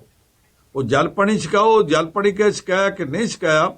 ਅਗਲੇ ਦਿਨ ਉਹਨਾਂ ਨੂੰ ਲਿਜਾ ਕੇ ਅਦਾਲਤ ਵਿੱਚ ਪੇਸ਼ ਕਰਤਾ। ਦੋਵਾਂ ਤੇ ਕੇਸ ਇਹ ਬਣਾਇਆ ਕਿ ਇਹ ਦੋਵੇਂ ਜਣੇ ਜਿਹੜੇ ਨੇ ਇਹਨਾਂ ਨੇ ਦੇਗ ਛਕੀ ਹੋਈ ਸੀ। ਦੇਗ ਦਾ ਮਤਲਬ ਕਿ ਜਿਹੜਾ ਸੁੱਖ ਨਿਧਾਨ ਨਿਹੰਗ ਸਿੰਘ ਰਗੜਦੇ ਆ, ਕਹਿੰਦੇ ਜੀ ਦੇਗ ਛਕੀ ਸੀ, ਦੇਗ ਛਕ ਕੇ ਕੇਲੇ ਖਾਣ ਲੱਗ ਪਏ। ਇੱਕ ਜਣੇ ਨੇ ਕੇਲਾ ਖਾ ਕੇ ਦੂਜੇ ਦੇ ਮੂੰਹ ਤੇ ਮਾਰਿਆ। ਇਹ ਦੋਵੇਂ ਲੜ ਪਏ। ਉਹਨਾਂ ਦੋਵਾਂ ਦੀ ਆਪੋ 57 ਕਰਕੇ ਚਲਾਨ ਕਰਤਾ, 6 ਮਹੀਨੇ ਬਾਹਰ ਨਹੀਂ ਸੀ ਆਉਣ ਦਿੱਤੇ। ਇਹ ਹਿੰਦੁਸਤਾਨ ਹੈ, ਇਹਦੇ ਵਿੱਚ ਕਾਨੂੰਨਾਂ ਦੀ ਜੇ ਦੁਰਵਰਤੋਂ ਕਰਨ ਤੇ ਕੋਈ ਸਰਕਾਰ, ਕੋਈ ਪਾਰਟੀ ਆ ਜਾਵੇ ਤੇ ਕਿਤੋਂ ਤੱਕ ਵੀ ਜਾ ਸਕਦੀ ਹੈ। ਇਸ ਵੇਲੇ ਜਿਹਦੇ ਕੋਲ ਸਰਕਾਰ ਆ ਉਹ ਦੂਜਿਆਂ ਦੇ ਖਿਲਾਫ ਕਾਰਵਾਈ ਕਰਨੀ ਹੋਵੇ ਤੇ ਕਰ ਸਕਦਾ। ਦੂਸਰਿਆਂ ਦੀ ਟੇਕ ਇਸ ਵੇਲੇ ਕਾਂਗਰਸ ਦੀ ਹਾਈ ਕਮਾਂਡ ਦੇ ਉੱਤੇ ਆ। ਹਾਈ ਕਮਾਂਡ ਕਿੰਨੀ ਕੁ ਹਾਈ ਕਮਾਂਡ ਹੈ ਤੇ ਕਿੰਨੀ ਕੁ ਲੋ ਕਮਾਂਡ ਹੈ ਸਾਰਿਆਂ ਨੂੰ ਪਤਾ। ਉਹਨਾਂ ਨੇ ਦਖਲ ਤੇ ਦਿੱਤਾ, ਪਰ ਇਸ ਦਖਲ ਦੇ ਵਿੱਚੋਂ ਬਹੁਤਾ ਕੁਝ ਨਿਕਲਾਊ ਪਤਾ ਨਹੀਂ। ਕਾਂਗਰਸੀਆਂ ਨੂੰ ਝਾਕ ਹੋਊਗੀ, ਮੈਨੂੰ ਉਹਦੇ 'ਚ ਕੋਈ ਝਾਕ ਨਹੀਂ। ਮੈਨੂੰ ਲੱਗਦਾ ਹੈ ਕਿ ਉਹਨਾਂ ਦਾ ਦਖਲ ਅੰਤ ਨੂੰ ਮੁੱਖ ਮੰਤਰੀ ਦੇ ਪੱਖ ਵਿੱਚ ਝੁਕ ਜਾਣਾ ਜੀ। ਅੱਛਾ ਪੰਨੂ ਸਾਹਿਬ, ਇੱਕ ਸਰਗਰਮੀ ਹੋਰ ਜਿਹੜੀ ਹੋਈ ਹੈ ਜੀ, ਉਹ ਸਰਗਰਮੀ ਹੋਈ ਆ ਕਿਸਾਨਾਂ ਵਾਲੇ ਪੱਖ ਤੋਂ। ਕਿਸਾਨ ਅੰਦੋਲਨ ਲਗਭਗ 6 ਮਹੀਨੇ ਹੋਣ ਵਾਲੇ ਆ ਜੀ, ਇੱਕ ਅੱਧੇ ਦਿਨ ਤੱਕ। ਉਹਨਾਂ ਨੇ ਜਿਹੜਾ 25 ਤਰੀਕ ਤੱਕ ਦਾ ਇੱਕ ਤਰ੍ਹਾਂ ਨਾਲ ਦਿਨ ਮਿੱਥ ਕੇ ਦੱਸਿਆ, ਪ੍ਰਧਾਨ ਮੰਤਰੀ ਸਾਹਿਬ ਨੂੰ ਚਿੱਠੀ ਵੀ ਲਿਖੀ ਹੈ ਕਿ ਜੀ ਸਾਡਾ ਕੋਈ ਨਾ ਕੋਈ ਹੱਲ ਕਰੋ, ਜੇ ਤੁਸੀਂ ਨਹੀਂ ਕਰਦੇ ਤੇ ਫਿਰ 26 ਤੋਂ ਅਸੀਂ ਆਪਣੇ ਪ੍ਰਦਰਸ਼ਨ ਦੇ ਰਾਹ 'ਤੇ ਤੁਰ ਪਵਾਂਗੇ। ਟਕੈਤ ਹੋਰੀ ਵੀ ਆਏ, ਉਹਨਾਂ ਨੇ ਵੀ ਉਸੇ ਚਿੱਠੀ ਦੇ ਬਾਰੇ ਗੱਲ ਕੀਤੀ। ਉਹ ਕਹਿੰਦੇ ਵੀ ਸਾਡਾ ਹੱਲ ਕਰ ਦਿਓ, ਕਿਉਂਕਿ ਅਜੇ ਤਾਂ ਸਿਰਫ 6 ਮਹੀਨੇ ਹੋਏ ਆ, ਤੇ ਤੁਸੀਂ ਇਹ ਨਾ ਸਮਝੋ ਕਿ ਅਸੀਂ ਥੱਕ ਕੇ ਹਾਰ ਗਏ ਹਾਂ, ਕਿਉਂਕਿ ਆਜ਼ਾਦੀ ਦੀ ਲੜਾਈ ਤੇ 90 ਸਾਲ ਚੱਲੀ ਸੀ, ਅਜੇ ਤਾਂ ਸਾਨੂੰ ਮਹੀਨੇ 6 ਹੋਏ ਆ। ਇੱਕ ਵਾਰ ਫਿਰ ਤੋਂ ਜਿੱਦਾਂ ਕਿਸਾਨ ਆਗੂ ਸਰਗਰਮ ਹੋਏ ਨੇ, ਦੁਬਾਰਾ ਦਿੱਲੀ ਵੱਲ ਨੂੰ ਕੂਚ ਕਰਨ ਦੀਆਂ ਗੱਲਾਂ ਚੱਲਣ ਲੱਗ ਪਈਆਂ, ਇਸ ਸਾਰੇ ਕੁਛ ਨੂੰ ਕਿਵੇਂ ਦੇਖਦੇ ਹੋ? ਦੇਖੋ, ਰਕੇਸ਼ ਟਕੈਤ ਹੋਰੀ ਮੋਹਾਲੀ ਆਏ ਸਨ ਸ਼ਹੀਦ ਭਗਤ ਸਿੰਘ ਦੇ ਭਤੀਜੇ ਅਭੈ ਸਿੰਘ ਦੇ ਭੋਗ ਤੇ ਸ਼ੋਕ ਸਮਾਗਮ ਤੇ। ਸ਼ਹੀਦ ਭਗਤ ਸਿੰਘ ਦਾ ਭਤੀਜਾ ਅਭੈ ਸਿੰਘ ਗ੍ਰੇਟ ਆਦਮੀ ਸੀ। ਉਹਨੇ ਭਗਤ ਸਿੰਘ ਦੀਆਂ ਆਪਣੇ ਹੱਥ ਦੀਆਂ ਲਿਖੀਆਂ ਸਾਰੀਆਂ ਲਿਖਤਾਂ ਲੈ ਕੇ ਤੇ ਉਹਨਾਂ ਦੀ ਕਿਤਾਬ ਛਪਾਈ ਸੀ, ਬੜੀ ਸ਼ਾਨਦਾਰ, ਜਿਹਨੂੰ ਪੜ੍ਹੀਏ ਤੇ ਪਤਾ ਲੱਗਦਾ ਕਿ ਭਗਤ ਸਿੰਘ ਦੇ ਦਿਮਾਗ 'ਚ ਇੰਨੀ ਕਲੈਰਿਟੀ ਸੀ ਕਿ ਉਹਨੂੰ ਚਿੱਠੀ ਲਿਖਦਿਆਂ ਜਾਂ ਕੋਈ ਹੋਰ ਲਿਖਤ ਲਿਖਦਿਆਂ ਵਿੱਚੋਂ ਕਟਿੰਗ ਨਹੀਂ ਸੀ ਬਹੁਤੀ ਵਾਰੀ ਕਰਨੀ ਪੈਂਦੀ। ਇਹ ਬਹੁਤ ਸ਼ਾਨਦਾਰ ਹੈਂਡ ਰਾਈਟਿੰਗ ਸੀ ਉਹਦਾ, ਪੰਜਾਬੀ ਦਾ ਵੀ ਅੰਗਰੇਜ਼ੀ ਦਾ ਵੀ। ਉਹਨਾਂ ਨੇ ਬਹੁਤ ਕੰਮ ਕੀਤਾ ਸੀ। ਅਭੈ ਸਿੰਘ ਨੇ ਬਹੁਤ ਲੋਕਾਂ ਵਾਸਤੇ ਸਮਾਜ ਸੇਵੀ ਦੇ ਤੌਰ ਤੇ ਵੀ ਕੰਮ ਕਰਦੇ ਸੀ। ਅਸੀਂ ਉਹਨਾਂ ਵਾਸਤੇ ਵੀ ਸ਼ਰਧਾ ਦੇ ਫੁੱਲ ਭੇਟ ਕਰਦੇ ਹਾਂ। ਉਹਨਾਂ ਦੀ ਯਾਦ ਵਿੱਚ ਹੋਏ ਸਮਾਗਮ 'ਚ ਰਕੇਸ਼ ਟਕੈਤ ਆਏ ਤੇ ਇੱਥੇ ਮੁੱਦਾ ਉੱਠਿਆ ਸੀ ਕਿ ਤੁਸੀਂ ਜੀ ਚਿੱਠੀ ਲਿਖੀ ਹੈ ਕੇਂਦਰ ਸਰਕਾਰ ਨੂੰ, ਇਹ ਲਿਖਣ ਦੀ ਲੋੜ ਕੀ ਪੈ ਗਈ? ਉਹਨੇ ਕਿਹਾ ਜੀ ਇੱਕ ਡੈਡਲਾਕ ਹੋਇਆ, 22 ਜਨਵਰੀ ਤੋਂ ਬਾਅਦ ਕਿਸੇ ਕਿਸਮ ਦੀ ਕੋਈ ਗੱਲਬਾਤ ਨਹੀਂ ਹੋਈ। ਅਸੀਂ ਬੈਠੇ, ਅਸੀਂ ਚਿੱਠੀ ਲਿਖ ਕੇ ਕੋਈ ਕਮਜ਼ੋਰੀ ਤਾਂ ਨਹੀਂ ਵਿਖਾਈ। ਸਰਕਾਰ ਨੂੰ ਸਰਕਾਰ ਦਾ ਫਰਜ਼ ਚੇਤੇ ਕਰਾਇਆ। ਉਹਨੂੰ ਇਹ ਦੱਸਿਆ ਕਿ ਸਾਡੇ ਇੱਥੇ ਹੁਣ 6 ਮਹੀਨੇ ਹੋ ਜਾਣੇ ਆ 26 ਤਰੀਕ ਨੂੰ, ਤੇ ਜਦੋਂ 26 ਨੂੰ 6.5 ਮਹੀਨੇ ਹੋਣ, ਉਦੋਂ ਨਰਿੰਦਰ ਮੋਦੀ ਦੀ ਸਰਕਾਰ ਦੇ ਵੀ 7 ਸਾਲ ਉਸੇ ਦਿਨ ਹੀ ਪੂਰੇ ਹੋਣੇ ਆ। ਤੁਸੀਂ ਆਪਣੇ 7 ਸਾਲਾਂ ਦਾ ਜਸ਼ਨ ਮਨਾਇਓ, ਅਸੀਂ 6 ਮਹੀਨੇ ਪੂਰੇ ਹੋਣ ਦਾ ਸੰਘਰਸ਼ ਦਾ ਦਿਨ ਮਨਾਵਾਂਗੇ। ਅਸੀਂ ਸਰਕਾਰ ਦੇ ਖਿਲਾਫ ਉਸ ਦਿਨ ਫਿਰ ਇੱਕ ਵਾਰੀ ਲੋਕਾਂ ਨੂੰ ਹੋਕਾ ਦੇਵਾਂਗੇ ਕਿ ਸਰਕਾਰ ਜਨਤਕ ਹਿੱਤਾਂ ਤੋਂ ਮੂੰਹ ਫੇਰਦੀ ਪਈ ਆ। ਉਹ ਜਿਹੜੀਆਂ ਗੱਲਾਂ ਉਹਨੇ ਆਖੀਆਂ, ਉਹਨਾਂ ਨੂੰ ਵੇਖੀਏ ਤੇ ਇਸ ਪੱਖ ਤੋਂ ਕਿਸਾਨ ਜਥੇਬੰਦੀਆਂ ਦੀ ਚਿੱਠੀ ਬਹੁਤ ਵੱਡੇ ਮਾਅਨੇ ਰਖਾਉਂਦੀ ਆ। ਇਹਨਾਂ ਨੇ ਸਿੱਧੇ ਤੌਰ ਤੇ ਸਰਕਾਰ ਨੂੰ ਆਖਿਆ ਕਿ ਸਰਕਾਰ ਜੀ, ਤੁਸੀਂ 22 ਤਰੀਕ ਤੋਂ ਬਾਅਦ 22 ਜਨਵਰੀ ਤੋਂ ਬਾਅਦ ਕਿਸੇ ਕਿਸਮ ਦੀ ਕੋਈ ਗੱਲਬਾਤ ਨਹੀਂ ਕੀਤੀ। ਅੱਜ ਕਰੋ ਜਾਂ ਕੱਲ ਕਰੋ, 6 ਮਹੀਨੇ ਹੋਣ, 6 ਸਾਲ ਹੋਣ, ਕਿਸਾਨਾਂ ਦਾ ਜੇਰਾ ਬਹੁਤ ਵੱਡਾ। ਅਸੀਂ ਬੈਠਿਆਂ ਤੇ ਬੈਠਿਆਂ ਅਸੀਂ ਵਾਪਸ ਨਹੀਂ ਜਾਣ ਲੱਗੇ, ਪਰ ਆਖਰ ਤਾਂ ਗੱਲ ਕਰਨੀ ਪੈਣੀ ਆ। ਤੁਸੀਂ ਸਾਡੇ ਨਾਲ ਗੱਲ ਕਰੋ।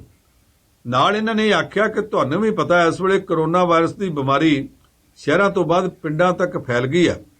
ਅਸੀਂ ਚਾਹੁੰਦੇ ਹਾਂ ਕਿ ਸਰਕਾਰ ਇਸ ਬਿਮਾਰੀ ਨੂੰ ਰੋਕਣ ਵਾਸਤੇ ਪਿੰਡਾਂ ਤੱਕ ਆਪਣੇ ਯਤਨ ਵਧਾਵੇ, ਪਰ ਜੇ ਸਰਕਾਰ ਇਸ ਤਰ੍ਹਾਂ ਦੀਆਂ ਗੱਲਾਂ 'ਚ ਉਲਝੀ ਰਵੇ ਤੇ ਇਹ ਯਤਨ ਨਹੀਂ ਵੱਧ ਸਕਦੇ। ਤੁਸੀਂ ਸਾਡੇ ਨਾਲ ਗੱਲ ਜਿਹੜੀ ਮੁਕਾਉਣੀ ਮੁਕਾਓ, ਅਸੀਂ ਗੱਲ ਤੁਹਾਡੇ ਨਾਲ ਕਰਨ ਨੂੰ ਤਿਆਰ ਹਾਂ, ਪਰ ਤੁਸੀਂ ਇਹ ਦੱਸੋ ਕਰਨਾ ਕੀ ਆ। ਇਹਦਾ ਹੁਣ ਜਦ ਤੱਕ ਸਰਕਾਰ ਕੋਈ ਜਵਾਬ ਨਹੀਂ ਦਿੰਦੀ, ਸਰਕਾਰ ਇਹਨਾਂ ਨੂੰ ਕੋਈ ਸੱਦਾ ਨਹੀਂ ਦਿੰਦੀ, ਉਹਨਾਂ ਚਿਰ ਤੱਕ ਕੁਝ ਨਹੀਂ ਕਿਹਾ ਜਾ ਸਕਦਾ। ਪਰ ਉੱਦਾਂ ਕਿਸਾਨਾਂ ਨੇ ਆਪਣੇ ਵੱਲੋਂ ਇਹ ਗੱਲ ਦੱਸ ਦਿੱਤੀ ਹੈ। ਜਿਹੜਾ ਲੋਕਾਂ 'ਚ ਪ੍ਰਚਾਰ ਹੁੰਦਾ ਸੀ ਨਾ, ਕਿਸਾਨ ਤਾਂ ਜਿੱਦ ਕਰਕੇ ਹੀ ਬੈਠੇ ਹੋਏ ਆ। ਉਹਨੇ ਆਖਿਆ ਸਾਡੀ ਜਿੱਦ ਕੋਈ ਨਹੀਂ, ਸਰਕਾਰ ਅੱਜ ਵੀ ਸੱਦੇ, ਗੱਲ ਕਰਨ ਨੂੰ ਤਿਆਰ ਆ। ਪਰ ਨਾਲ ਦੀ ਨਾਲ ਬਨੋ ਸਾਹਿਬ, ਜਿਹੜੀ ਕਿਸਾਨਾਂ ਦੀ ਜਾਂ ਜਥੇਬੰਦੀਆਂ ਦੀ ਗਰਮੀ ਆ, ਸਰਗਰਮੀ ਤੇ ਹੈਗੀ ਜਿਹੜੀ ਗਰਮੀ ਅੰਦਰਲਾ ਗੁੱਸਾ, ਉਹ ਵੀ ਤੇ ਗਾਏ ਬਗਾਏ ਨਜ਼ਰ ਆ ਹੀ ਜਾਂਦਾ। ਹੁਣ ਜਿੱਦਾਂ ਹਰਿਆਣੇ ਤੋਂ ਖਬਰ ਇਹ ਆ ਕਿ ਉੱਥੇ ਜਿਹੜਾ ਟੋਲ ਪਲਾਜ਼ਾ ਜੀ ਜੀਂਦ ਦੇ ਕੋਲ ਖਟਕੜ ਵਾਲਾ, ਉਹਦੇ ਤੇ ਇਕੱਠੇ ਹੋਏ ਸੀ ਵਾਹਵਾ ਕਿਸਾਨ ਆਗੂ, ਨਾਲ ਉਹਨਾਂ ਦੇ ਸਪੋਰਟਰ ਸਮਰਥਕ ਵੀ, ਤੇ ਉਹਨਾਂ ਨੇ ਉੱਥੇ ਐਲਾਨ ਇਹ ਕਰ ਦਿੱਤਾ ਕਿ ਜਿਹੜੀ ਬੀਜੇਪੀ ਤੇ ਜੇਜੇਪੀ, ਦੋ ਪੋਲੀਟੀਕਲ ਪਾਰਟੀਆਂ ਇਸ ਵਕਤ ਮਿਲ ਕੇ ਰਾਜ ਕਰਦੀਆਂ ਪਈਆਂ ਹਰਿਆਣੇ 'ਚ, ਉਹਨਾਂ ਨਾਲ ਸੰਬੰਧ ਰੱਖਣ ਵਾਲੇ ਲੋਕ ਨੇ, ਉਹਨਾਂ ਦੇ ਨਾਲ ਆਪਣਾ ਕੋਈ ਧੀ ਪੁੱਤ ਦਾ ਰਿਸ਼ਤਾ ਨਹੀਂ ਕਰਨਾ। ਮਤਲਬ ਇੱਥੋਂ ਤੱਕ ਗੱਲ ਆ ਗਈ ਵੀ ਰਿਸ਼ਤੇਦਾਰੀ ਵੀ ਆਪਣੀ ਉਹਨਾਂ ਨਾਲ ਕੋਈ ਨਹੀਂ, ਤੇ ਜੇ ਕੋਈ ਉਹਨਾਂ ਦੇ ਵਿੱਚੋਂ ਉਹਦੇ ਨਾਲ ਕਰਦਾ ਵੀ ਆ ਤੇ ਸਾਡੇ ਨਾਲ ਉਹਦਾ ਕੋਈ ਇਲਾਕਾ ਦੇਕਾ ਨਹੀਂ।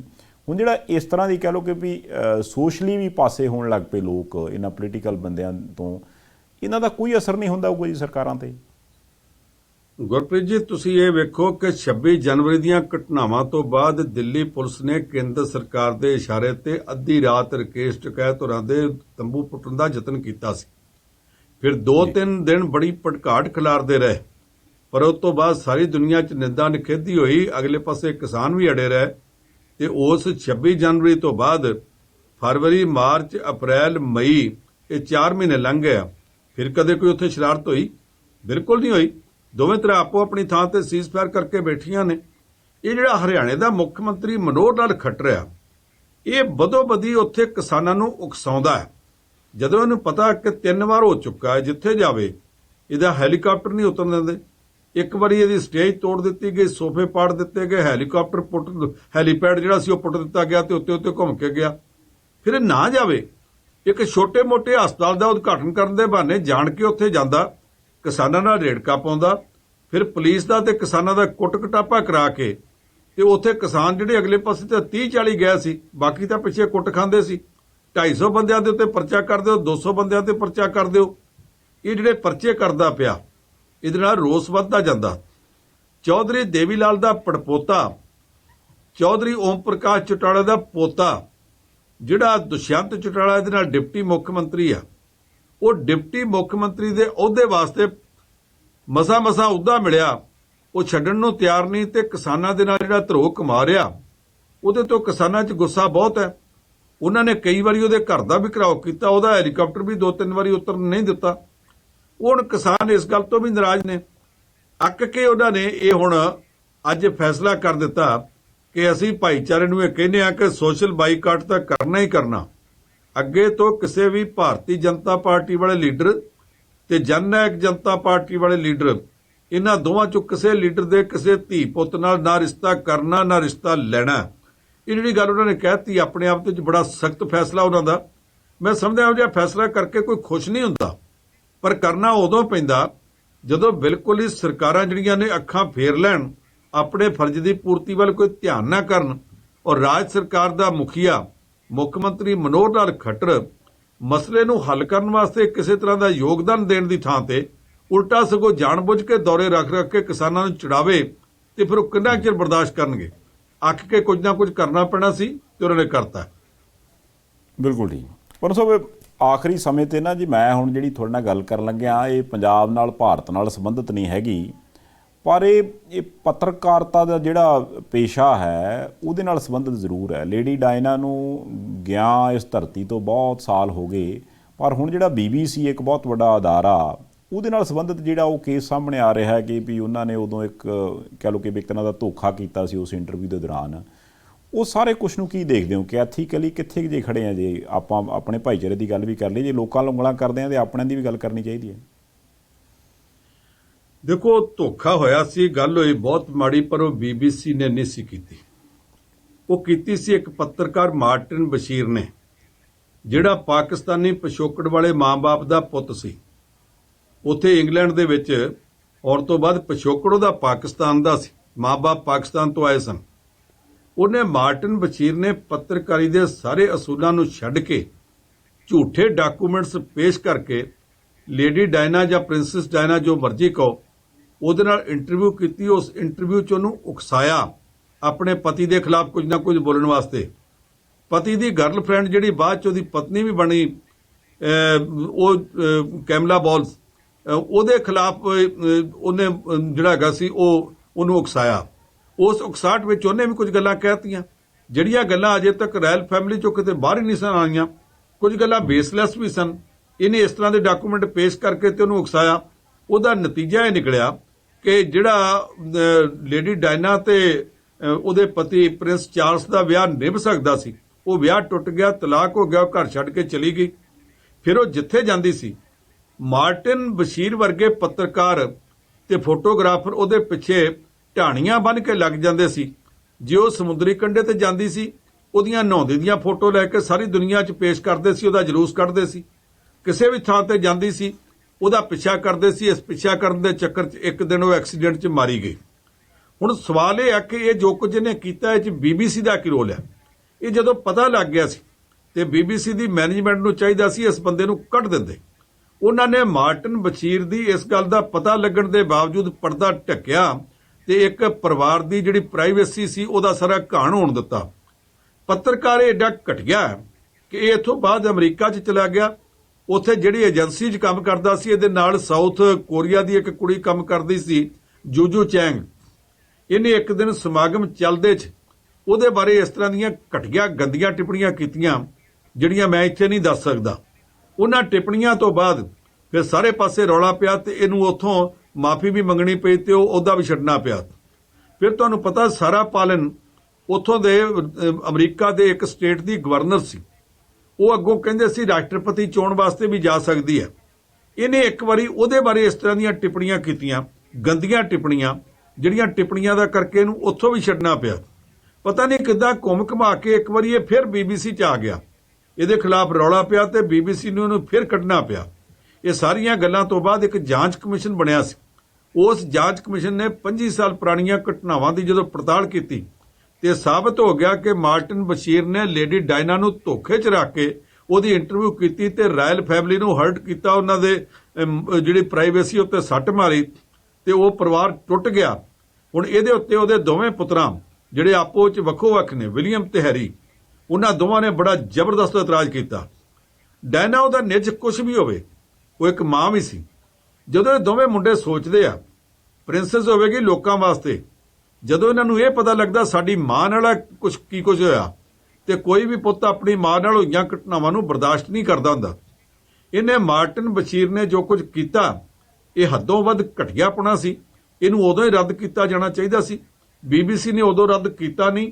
ਹੁਣ ਜਦੋਂ ਇਹਦੇ ਉੱਤੇ ਸਾਰਾ ਕੁਝ ਸਾਹਮਣੇ ਆ ਗਿਆ ਤੇ ਜਿਹੜਾ ਉਸ ਵਕਤ ਦਾ BBC ਦਾ ਹੈੱਡ ਸੀ, ਉਹ ਅੱਜਕੱਲ ਸ਼ਾਇਦ ਕਿਸੇ ਨੈਸ਼ਨਲ ਲਾਇਬ੍ਰੇਰੀ ਜਾਂ ਨੈਸ਼ਨਲ ਮਿਊਜ਼ੀਅਮ ਵਗੈਰਾ ਦਾ ਕਿਸੇ ਦਾ ਹੈੱਡ ਸੀਗਾ।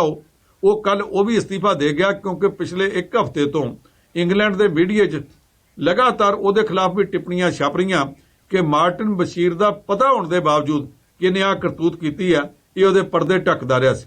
ਉਹ ਜੋ ਕੁਝ ਵੀ ਹੋਇਆ ਮਾੜਾ ਹੋਇਆ, ਔਰ ਸਾਡੇ ਪੱਤਰਕਾਰੀ ਭਾਈਚਾਰੇ ਦੇ ਵਿੱਚੋਂ ਕਿਸੇ ਬੰਦੇ ਨੇ ਕੀਤਾ ਹੋਣ ਕਰਕੇ ਸਾਨੂੰ ਸਾਰੇ ਪੱਤਰਕਾਰਾਂ ਨੂੰ ਇਸ ਗੱਲ ਦੀ ਸ਼ਰਮ ਮਹਿਸੂਸ ਹੁੰਦੀ ਆ। ਕੀਤਾ ਭਾਵੇਂ ਇੱਕ ਨੇ ਆ, ਬਦਨਾਮ ਕਮਿਊਨਿਟੀ ਹੁੰਦੀ ਆ। ਲੋਕੀ ਪੱਤਰਕਾਰੀ ਬਾਰੇ ਕਹਿੰਦੇ ਕੀ ਹੋਣਗੇ। ਇਹ ਜੋ ਕੁਝ ਹੋਇਆ ਬਹੁਤ ਮਾੜਾ ਹੋਇਆ ਤੇ ਅੱਗੇ ਤੋਂ ਬਿਲਕੁਲ ਕਿਤੇ ਹੋਣਾ ਨਹੀਂ ਚਾਹੀਦਾ। ਪਨੂ ਸਾਹਿਬ, ਤੁਸੀਂ ਆਏ, ਸਮਾਂ ਕੱਢਿਆ ਜੀ, ਇਹ ਸਾਰੀਆਂ ਗੱਲਾਂ ਅੱਜ ਡਿਟੇਲ ਨਾਲ ਸਮਝਾਈਆਂ, ਤੁਹਾਡਾ ਬਹੁਤ ਧੰਨਵਾਦ ਜੀ। ਜੀ ਸ਼ੁਕਰੀਆ। ਸੋ ਇਹ ਸਨ ਜੀ ਜਤਿੰਦਰ ਪੰਨੂ ਜੀ, ਤੇ ਮੈਂ ਦੱਸ ਦਿਆਂ ਕਿ ਹਫ਼ਤੇ ਦਾ ਇੱਕ ਇਹ ਦਿਨ ਹੁੰਦਾ ਜਿਸ ਦਿਨ ਅਸੀਂ ਤੁਹਾਡੇ ਨਾਲ ਗੱਲਬਾਤ ਕਰਦੇ ਹਾਂ। ਇਹਦੇ ਵਿੱਚ ਸਮਾਂ ਜਿਹੜਾ ਹੈ ਉਹ ਭਾਰਤੀ ਸਮਾਂ ਸੋਮਵਾਰ ਦਾ ਤੜਕਾ, ਤੇ ਜੇ ਕੈਨੇਡਾ ਦੀ ਗੱਲ ਕਰਾਂ ਤਾਂ ਵੈਨਕੂਵਰ ਏਰੀਆ ਵਾਲੇ ਪਾਸੇ ਐਤਵਾਰ ਦੀਆਂ ਸ਼ਾਮਾਂ ਹੁੰਦੀਆਂ ਨੇ। ਸੋ ਇਸ ਪ੍ਰੋਗਰਾਮ ਦਾ ਤੁਸੀਂ ਇੰਤਜ਼ਾਰ ਕਰਦੇ ਹੋ। ਅਸੀਂ ਵੀ ਕੋਸ਼ਿਸ਼ ਕਰਦੇ ਹਾਂ ਕਿ ਜਿਹੜੀਆਂ ਉਹ ਖਾਸ ਘਟਨਾਵਾਂ ਪਿਛਲੇ ਇੱਕ ਹਫ਼ਤੇ 'ਚ ਘਟੀਆਂ ਹੋਣ ਉਹ ਜ਼ਰੂਰ ਤੁਹਾਡੇ ਨਾਲ ਸਾਂਝੀਆਂ ਕਰਦੀ ਹੈ। ਤੁਸੀਂ ਆਪਣੀ ਫੀਡਬੈਕ ਸਾਡੇ ਤੱਕ ਪਹੁੰਚਾਉਂਦੇ ਰਿਹਾ ਕਰੋ ਜੀ। ਹੁਣ ਦਿਓ ਇਜਾਜ਼ਤ। ਗੁਰਪ੍ਰੀਤ ਸੰਧਾਵਾਲੀਆ ਨੂੰ। ਦੇਖਦੇ ਰਹਿਣਾ ਪ੍ਰਾਈਮ ਏਸ਼ੀਆ TV, ਤੁਹਾਡਾ ਆਪਣਾ, ਤੁਹਾਡੇ ਲਈ।